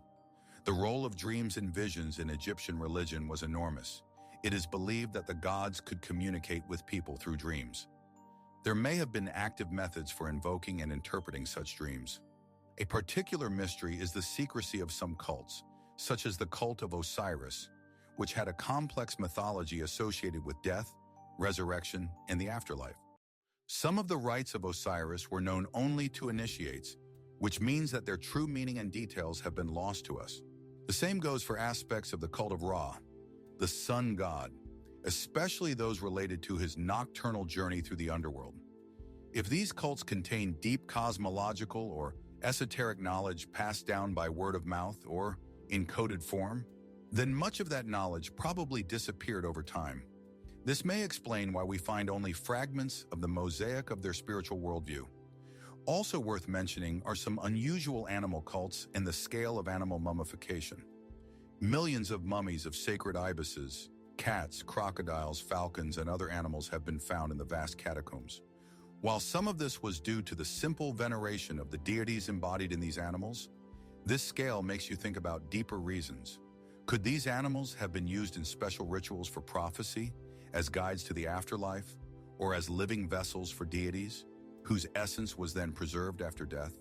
Perhaps their sacrifice and mummification were part of complex magical practices designed to ensure prosperity, protect, or maintain cosmic order. If these rituals were really based on forgotten aspects of human physiology, psychology, or interaction with natural energies, then they represent a huge lost area of knowledge. Delving into the secrets of lost knowledge. Part 4. One of the saddest and most perplexing mysteries of ancient Egypt is the disappearance of knowledge. Throughout the millennia of its history, Egyptian civilization has experienced periods of prosperity when incredible architectural, engineering, and scientific achievements were created, and then periods of decline and oblivion when seemingly entire layers of knowledge simply disappeared. This cyclical pattern of knowledge loss is particularly noticeable after the collapse of the ancient kingdom, when the quality of pyramid construction declined dramatically, or during so-called transition periods when centralized power weakened and information was no longer transmitted as efficiently. The main reason for the loss of knowledge, of course, is related to the fragility of ancient information carriers. Most of the texts were written on papyrus, which is easily destroyed by moisture, fire, or just time. Even stone inscriptions could be damaged or destroyed. Huge libraries, such as the famous Library of Alexandria, which housed priceless scrolls, were destroyed by fires, resulting in irreparable losses. Much knowledge was passed down orally, from generation to generation, especially in the circles of priests and masters. If the line of succession was interrupted by wars, epidemics, or political repression, knowledge could be lost forever. There are specific examples of knowledge regression. The quality of pyramid construction after the ancient kingdom deteriorated significantly. Later pyramids were built with lower quality materials, with less precision, and often collapsed. The precision of working hard stones, which was striking in the early and ancient kingdoms, as seen in the examples of diorite vases and sarcophagi of the Serapeum, also seems to have declined in later periods. This suggests that some methods and technologies have been forgotten or their secrets have been lost. The reasons for this disappearance could be diverse. Religious or political reforms, such as those of Akhenaten, could lead to the destruction of texts and the persecution of adherents of old cults, which could also affect other areas of knowledge. Later, under Roman and Byzantine rule, pagan temples and their libraries may also have been purposefully destroyed. Catastrophic floods, even despite the Nile's control system, fires or earthquakes could destroy entire archives and schools. Egypt was repeatedly invaded by foreign powers: Hyksos, Persians, Greeks, and Romans. The conquerors might not appreciate the local knowledge, destroy it, or simply not understand how to preserve it, which led to its gradual extinction. Finally, some advanced techniques and scientific discoveries could only be known to a very narrow circle of initiates, such as high priests, architects, or artisans. If these elites died out or their schools were destroyed, the knowledge disappeared along with them, as it was not widely distributed. Also, the transition from one religious or philosophical system to another could lead to the fact that old knowledge that did not fit into the new picture of the world was considered irrelevant or even dangerous, and they were no longer transmitted. The contrast between the amazing achievements of the early dynasties and the relative simplification or loss of mastery in later periods is a powerful indication that the Egyptians not only created but also lost their knowledge, leaving us with only fragments of greatness and many questions. Delving into the secrets of lost knowledge. Part 5. One of the most radical explanations for many of the Egyptian mysteries is the theory of ancient civilization. The idea that Egyptian culture did not arise on its own, but is an heir or even a direct descendant of an older and more advanced civilization that preceded it. This hypothesis, often linked to the myth of Atlantis or other antediluvian civilizations, suggests that the Egyptians derived their advanced knowledge, or remnants of it, from this older culture. The evidence that proponents of this theory rely on is diverse. First, there is the sudden appearance of complexity in ancient Egyptian culture. Hieroglyphic writing, architecture, and astronomical knowledge would seem to originate in Egypt almost fully formed, with no long, visible evolutionary period to trace. For example, the first dynastic buildings already show remarkable skill in working with stone, which according to some, indicates an already existing fund of knowledge, and not a gradual development. Where are the intermediate stages? If there are none, then perhaps the knowledge was obtained from somewhere outside or from an earlier source. Secondly, these are the already mentioned impossible engineering feats. The incredible accuracy of the construction of the pyramids of Giza, the mysterious sarcophagi of the Serapeum, and the filigree processing of hard rock, which seems unattainable with the use of known primitive tools. If conventional explanations are not sufficient, then perhaps the Egyptians inherited these methods or technologies from much more advanced predecessors. These misplaced artifacts and achievements may be relics of a lost, highly developed era.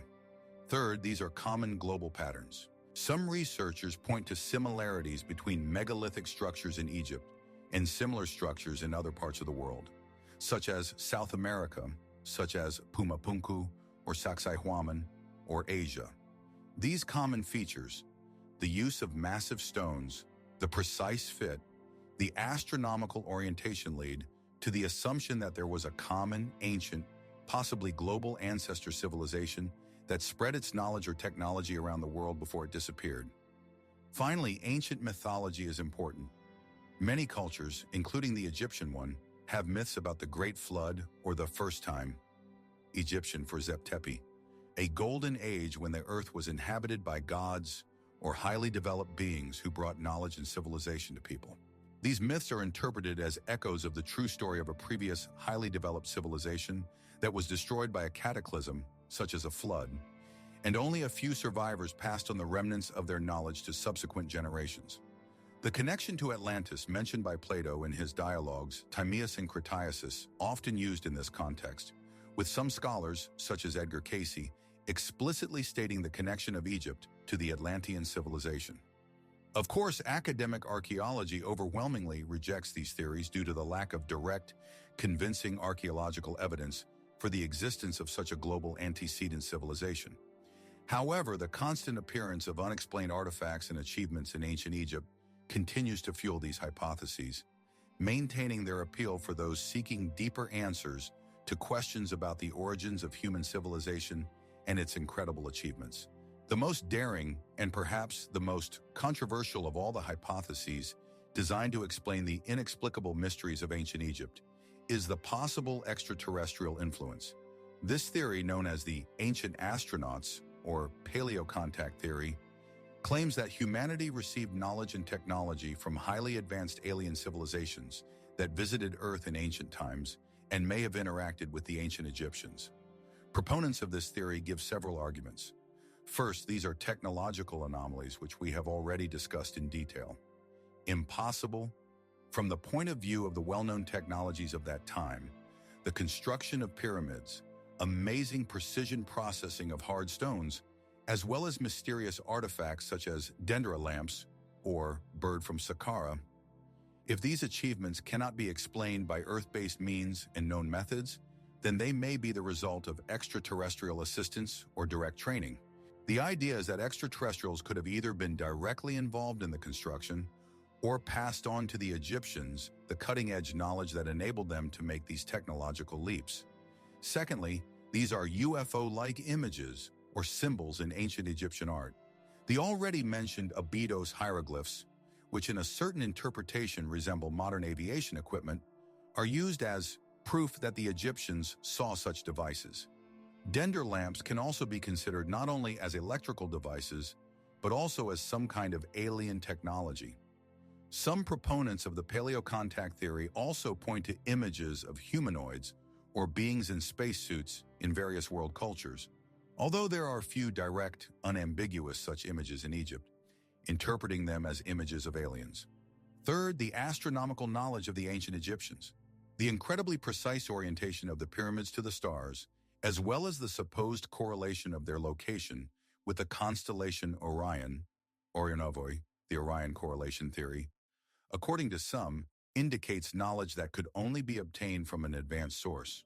For example, the idea that the Egyptians knew about the precession of the equinoxes or other complex astronomical phenomena that require thousands of years of observation can be explained by transmitting information.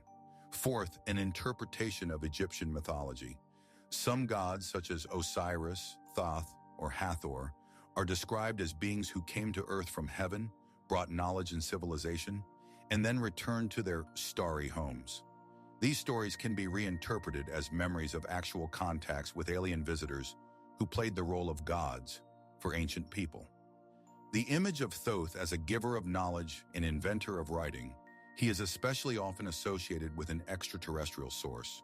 Finally, unusual physical features of some pharaohs, such as the elongated skulls of Akhenaten's family, are sometimes used as speculative proof of genetic experiments or race mixing with alien beings. It is important to note that academic science overwhelmingly does not recognize the theory of ancient astronauts due to the lack of concrete, irrefutable evidence, such as found alien artifacts, spaceships, or the remains of the aliens themselves. However, unexplained aspects of ancient Egyptian civilization continue to fuel this theory, offering a fascinating, if highly speculative, explanation for its grandiose and sometimes incomprehensible achievements. For many, it remains the last refuge for explaining those mysteries that do not lend themselves to traditional understanding. Delving into the mysteries of artifacts, Part 9. Among the mysteries surrounding ancient Egyptian artifacts, a special place is occupied by those associated with their amazing knowledge of astronomy. One of the most striking examples is the famous Dendera zodiac found on the ceiling of the Temple of Hathor in Dendera. This bas-relief, dating from about 50 BC, Ptolemaic period, is a detailed and accurate map of the starry sky. It shows famous constellations, such as Ursa Major, Orion, as well as planets, zodiac signs, which, by the way, are of Greco-Roman origin but were adapted by the Egyptians, and various astronomical events. The Dendera zodiac is amazing not only for its detail, but also for the fact that it captures the position of celestial bodies at a certain point in time, allowing astronomers of the past and present to reconstruct the ancient sky. The accuracy with which the Egyptians depicted these celestial phenomena raises questions about how they could have achieved this level of observation without modern telescopes. Could they have observed the stars for thousands of years, accumulating data, or was their knowledge inherited from an earlier civilization? The zodiac also includes images that some interpret as indicating the precession of the equinoxes, the slow shift of the vernal equinox point across the zodiac, which has a cycle of about 25,920 years. If the Egyptians really understood this phenomenon, it would indicate unusually deep and long-term astronomical observations. In addition, Denderskagoto, the Denderian zodiac, the astronomical orientations of temples and tombs throughout Egypt also attest to advanced knowledge. For example, the Abu Simbel temple is illuminated twice a year during the spring and autumn equinoxes by sunlight that penetrates tens of meters deep and illuminates the statues of the gods. The Karnak temple complex also displays the most complex astronomical alignments with the solstices and the sunrises of certain stars. The ceilings of many tombs and sarcophagi are also decorated with carefully engraved maps of the starry sky, such as the famous map from the tomb of Senenmut, vizier of Queen Hatshepsut, dating from around 1470 BC. These maps aren't just decorations. They seem to contain real astronomical data. The question is how the Egyptians acquired such detailed and long-term astronomical data. It would take centuries of systematic observations, as well as sophisticated mathematical methods, to analyze this data and predict celestial events. This suggests the existence of specialized observatories, about which we have little data, or that the Egyptian priests were the custodians of ancient knowledge obtained from previous civilizations. Could these maps of the starry sky served not only religious purposes or calendar accounting, but also more practical purposes, such as navigating the desert, predicting Nile floods, or even more complex prophetic and cosmological calculations. For some, such precision and depth of astronomical knowledge in the absence of known optical instruments is another indication of lost technology or external influence. In ancient Egypt, sound and music played a crucial role in religious rituals, ceremonies, and everyday life. We know of various musical instruments such as sistrums, flutes, harps, and lutes that were used to create melodies and rhythms. However, among these familiar instruments, there are mysteries associated with unexplained musical instruments or sound devices, as well as with the unusual acoustic properties of some structures. This makes you wonder if the Egyptians had a deeper, lost knowledge of acoustics and vibration. The most famous example of an anomalous sound phenomenon is the Singing Colossi of Memnon. These two colossal statues of Pharaoh Amenhotep III, located on the west bank of the Nile in Luxor, each about 18 meters high, were known in ancient times that at dawn, under certain conditions, one of the statues made a singing or humming sound. This phenomenon was documented by Greek and Roman travelers, who considered it a divine miracle. The current explanation is that the sound was caused by a change in temperature, when the cold morning air was quickly heated by the sun's rays, causing the stone to expand and air to pass through micro cracks in the statue. However, the very fact that ancient engineers could have accidentally or intentionally created a structure with such specific acoustic properties is admirable. Perhaps it wasn't a random effect, but a result of their understanding of resonance and materials. In addition, many researchers note the unusual acoustic properties of temples and pyramids. In some chambers and passages, such as the King's Chamber in the Pyramid of Cheops, or in certain halls of the Karnak Temple, there is a striking acoustic resonance. Even a quiet sound or low tone can be amplified many times or create amazing echo effects. Could this have been intentional? The Egyptians may have used these acoustic features to enhance the impact of rituals, to create specific soundscapes that would contribute to altered states of consciousness for priests and worshippers, or to enhance the effect of chanted incantations and hymns. Such properties require a deep understanding of the geometry, materials, and physics of sound that goes beyond simple intuitive construction. There is also speculation about the existence of lost instrument capable of generating specific frequencies or therapeutic sounds. Ancient texts sometimes refer to the voice of the gods or music of the spheres, which may be a metaphor, but may also indicate the use of some unusual sound technology. Could they have used primitive resonators specifically tuned to specific frequencies, or even some sort of tuning fork to create directional sound waves? This all leads to the idea that the Egyptians may have possessed the lost science of acoustics, deep understanding of vibration and resonance, which was not limited to music. Some more radical theories even suggest that sound could be used not only for ritual or medicinal purposes, but also for manipulating materials. For example, for vibrating, stone processing, or even for levitation, although this is pure speculation and has no scientific evidence. However, the mysteries surrounding sound in ancient Egyptian architecture and culture continue to remind us of potentially lost knowledge. Delving into the secrets of lost knowledge. Part 7. At the heart of ancient Egyptian civilization, behind its grandiose temples and elaborate rituals, was a powerful and influential caste of priests. However, in addition to its obvious religious functions, there is a mystery associated with secret societies of priests. The Egyptian priesthood was not a single monolithic organization. It consisted of various cults dedicated to different gods: Amun, Ra, Ptah, Osiris, Isis, and others, each with its own hierarchy, traditions, and specialization. Priests were not only religious figures, but also scientists, astronomers, doctors, engineers, architects, scribes, and teachers. They formed the intellectual elite of society, the guardians of knowledge, and their influence extended to all spheres of life. There is a strong assumption that most of their knowledge was esoteric, that is, known only to the highest initiates.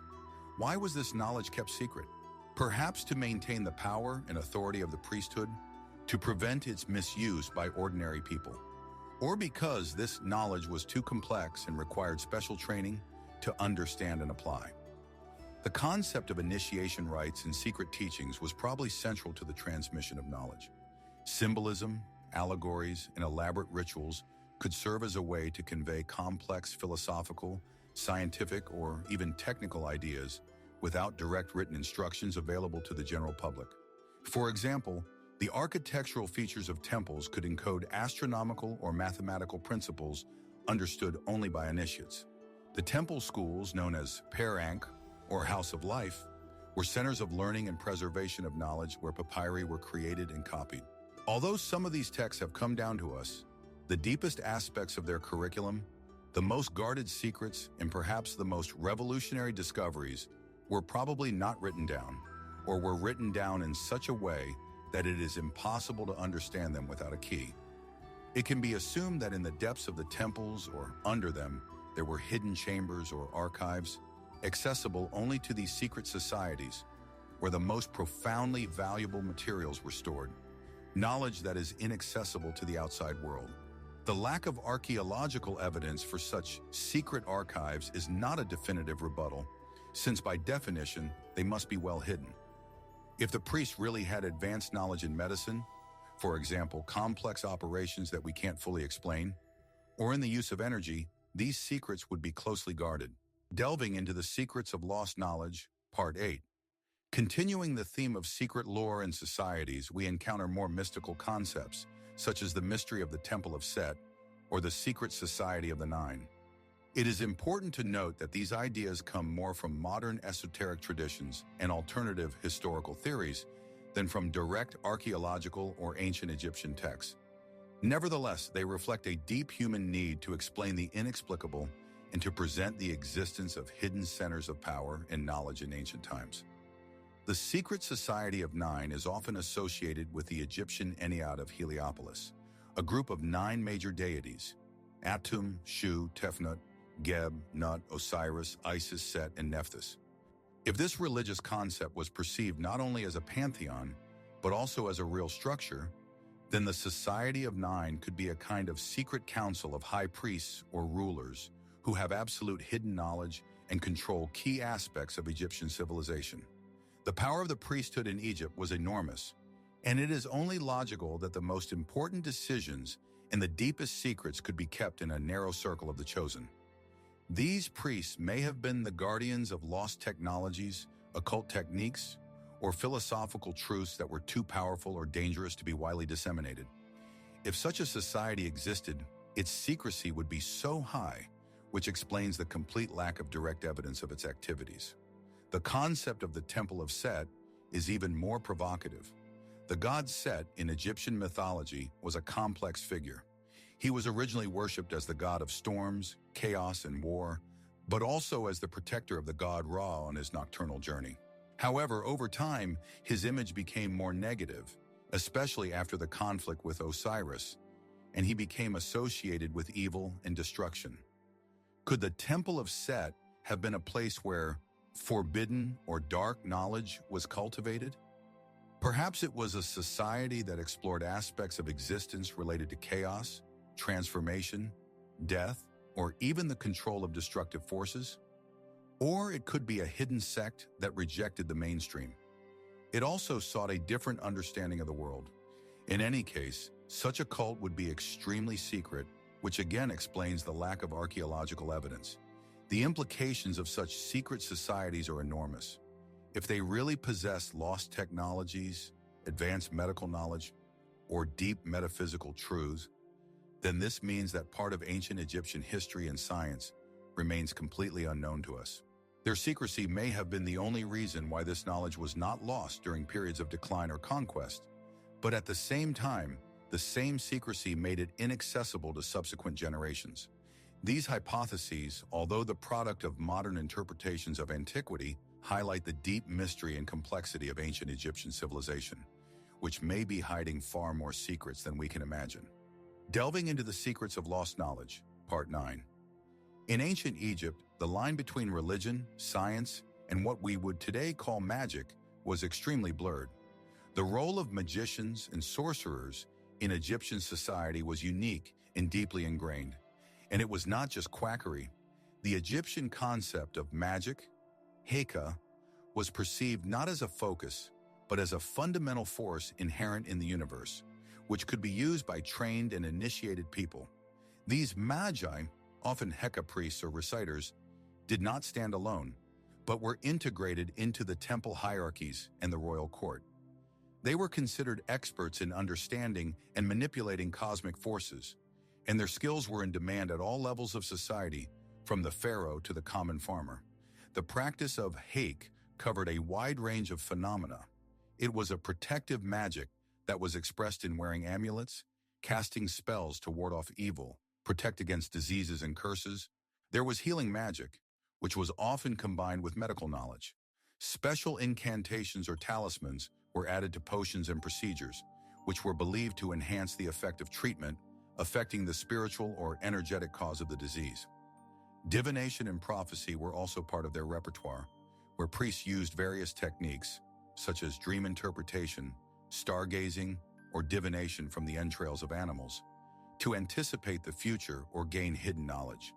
There was also transformational magic, spells that were believed to allow a person to transform into animals or influence the course of events. Even after death, the Book of the Dead contained numerous magical spells designed to ensure the safe journey of the soul in the afterlife, which can be attributed to a kind of necromancy, but in the context of helping the dead. The main question is the effectiveness of this magic. Did the Egyptian magicians have only a deep understanding of human psychology and the power of suggestion, which allowed them to achieve visible results? Or did they really have knowledge of unknown natural forces that could be used for specific purposes? The surviving magic papyri, such as the London Medical Papyrus or Harris Papyrus, are striking in their complexity and detailed instructions. They contain not only spells, but also detailed descriptions of the components, time of rituals, and even astrological correspondences. This suggests that Heka was not just a collection of superstitions, but rather a codified, almost scientific system based on empirical observations and a deep, though not always rational, understanding of the world. If some of their magical feats, such as influencing the weather or influencing minds, were real, it could be based on a lost scientific understanding of natural phenomena or human consciousness, and not just on faith. Delving into the secrets of lost knowledge, Part 10. Central to the worldview of the ancient Egyptians was esoteric knowledge about the soul and the afterlife, which was incredibly complex and layered. For them, the soul was not a single whole, but consisted of many components, each of which had its own function and path after death. Among them were Ka, life force, double, Bia, personality, mobility, ability to leave the tomb, Ah, transformed spirit that has reached a blissful existence, Ren, name, Shut, shadow, Ib, heart as a receptacle of thoughts and emotions, and Sekum, power, strength. Understanding these components and their interactions was key to ensuring eternal life. The complex path of the soul in the afterlife was described in detail in such texts as the famous Book of the Dead, as well as the lesser-known but equally important Book of Gates and Amduat. These papyri and tomb paintings were not just religious treatises, but real guides for the deceased to navigate the most complex spiritual landscape of the Duat underworld.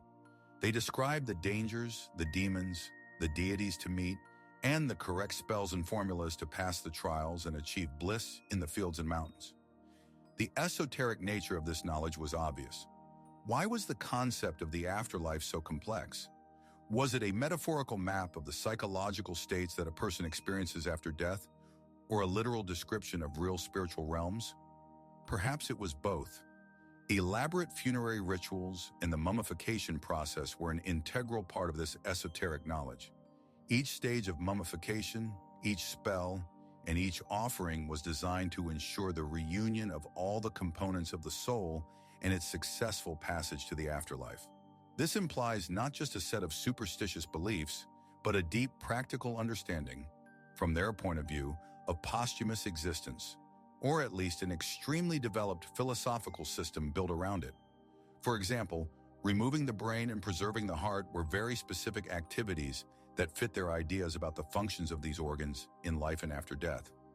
The role of rituals and spells in controlling the soul also raises questions. Were they mere superstitions, or were they attempts to use real but unknown forces of consciousness outside the physical body? Could the Egyptian priests, with such a detailed understanding of the soul and its components, have possessed methods for inducing out-of-body experiences or for communicating with the dead, necromancy? If so, it would mean that they had a deep knowledge of the potential of human consciousness and its connections to non-physical worlds. This knowledge may have been passed on in the secret societies we discussed earlier. The contrast between this incredibly complex cosmological and spiritual model and the relative lack of scientific explanations of these phenomena by modern standards encourages us to think about alternative ways of knowing and perceiving reality, which may have been possessed by the ancient Egyptians. Their beliefs in the afterlife were so central and so complex that it points to something more than just a naive belief. Continuing our journey into the world of lost knowledge, we turn to secret codes and symbols and hieroglyphs. Ancient Egyptian writing was not just a way of recording information, but also a complex system containing many levels of meaning: phonetic, ideographic, and symbolic. This allowed priests and initiates to encode deep esoteric knowledge in such a way that it was understandable only to those who had the key to decipher it. Some researchers suggest that the hieroglyphs may contain hidden mathematical formulas, astronomical data, or even instructions for managing energy that are accessible only to a narrow circle of initiates.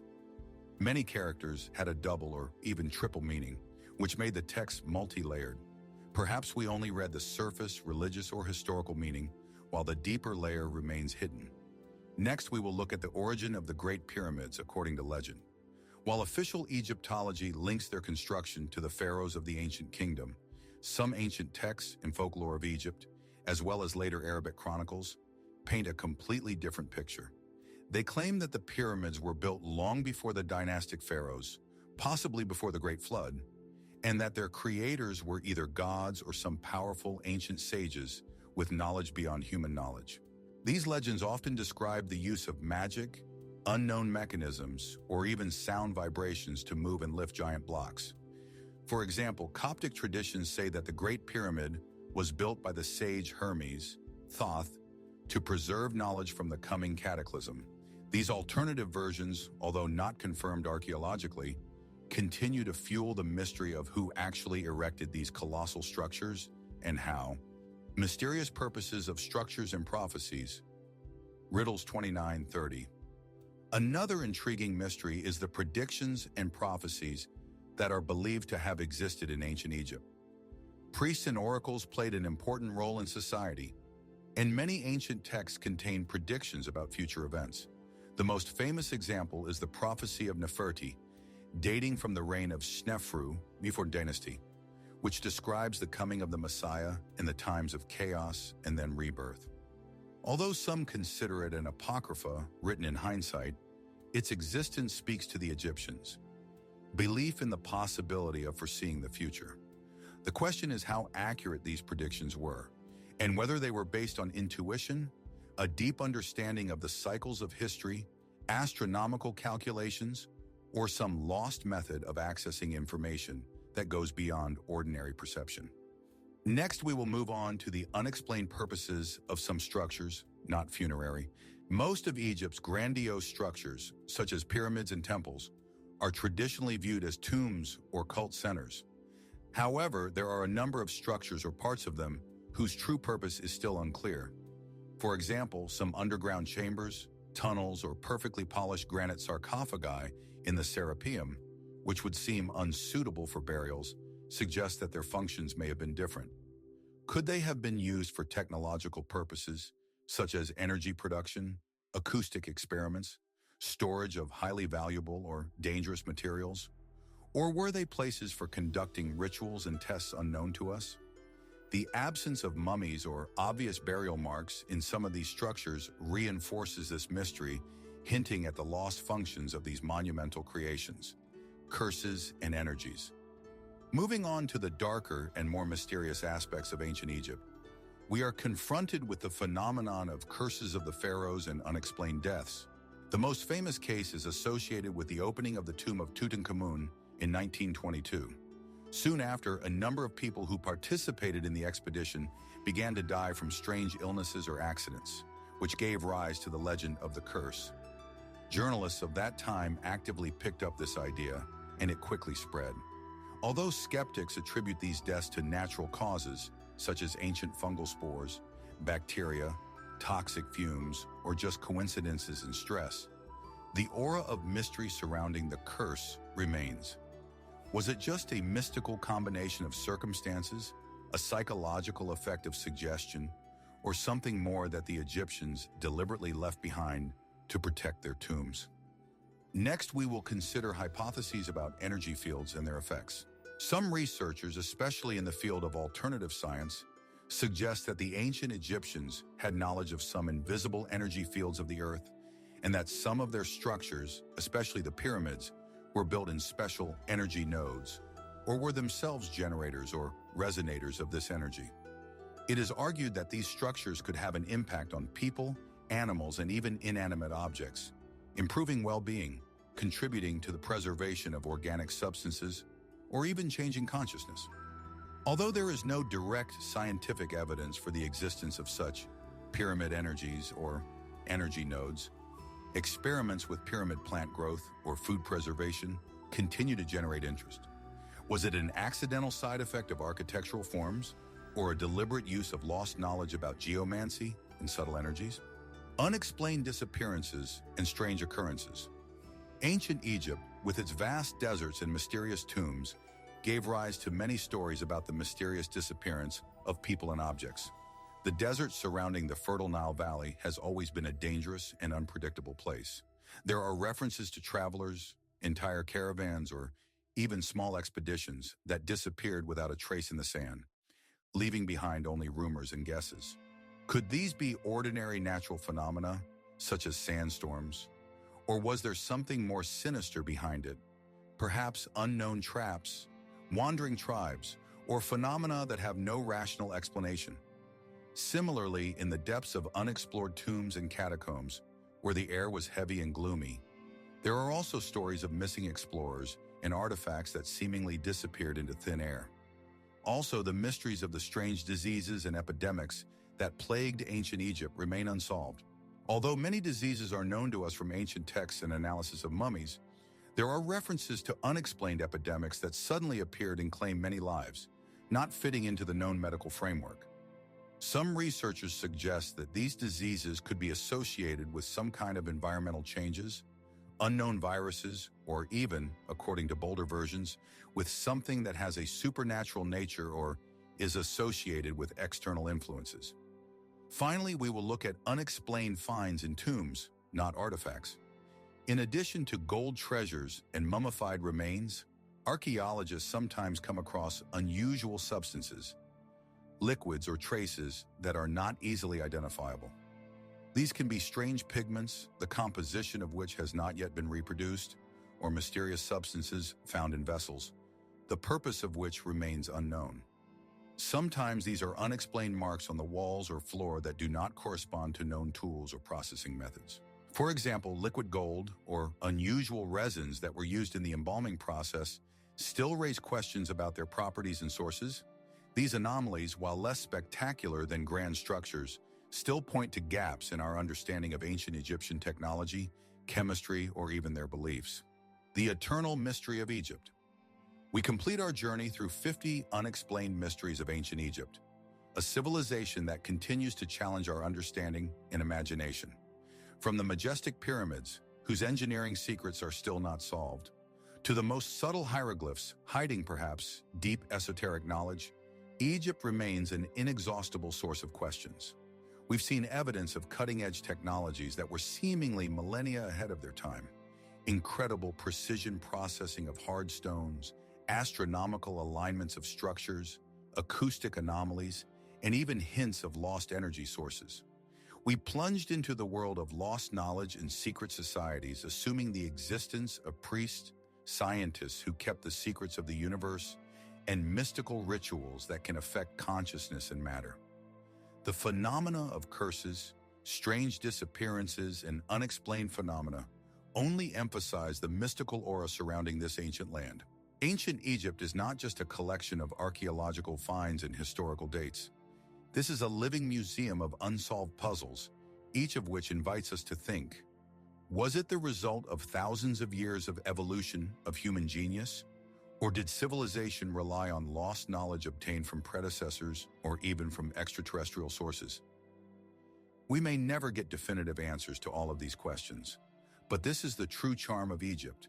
It constantly reminds us of how little we know about the past, the limitless potential of the human mind, and the world's inexhaustible capacity for keeping secrets. Let this book not be the end, but only the beginning of your own journey into the world of these amazing riddles.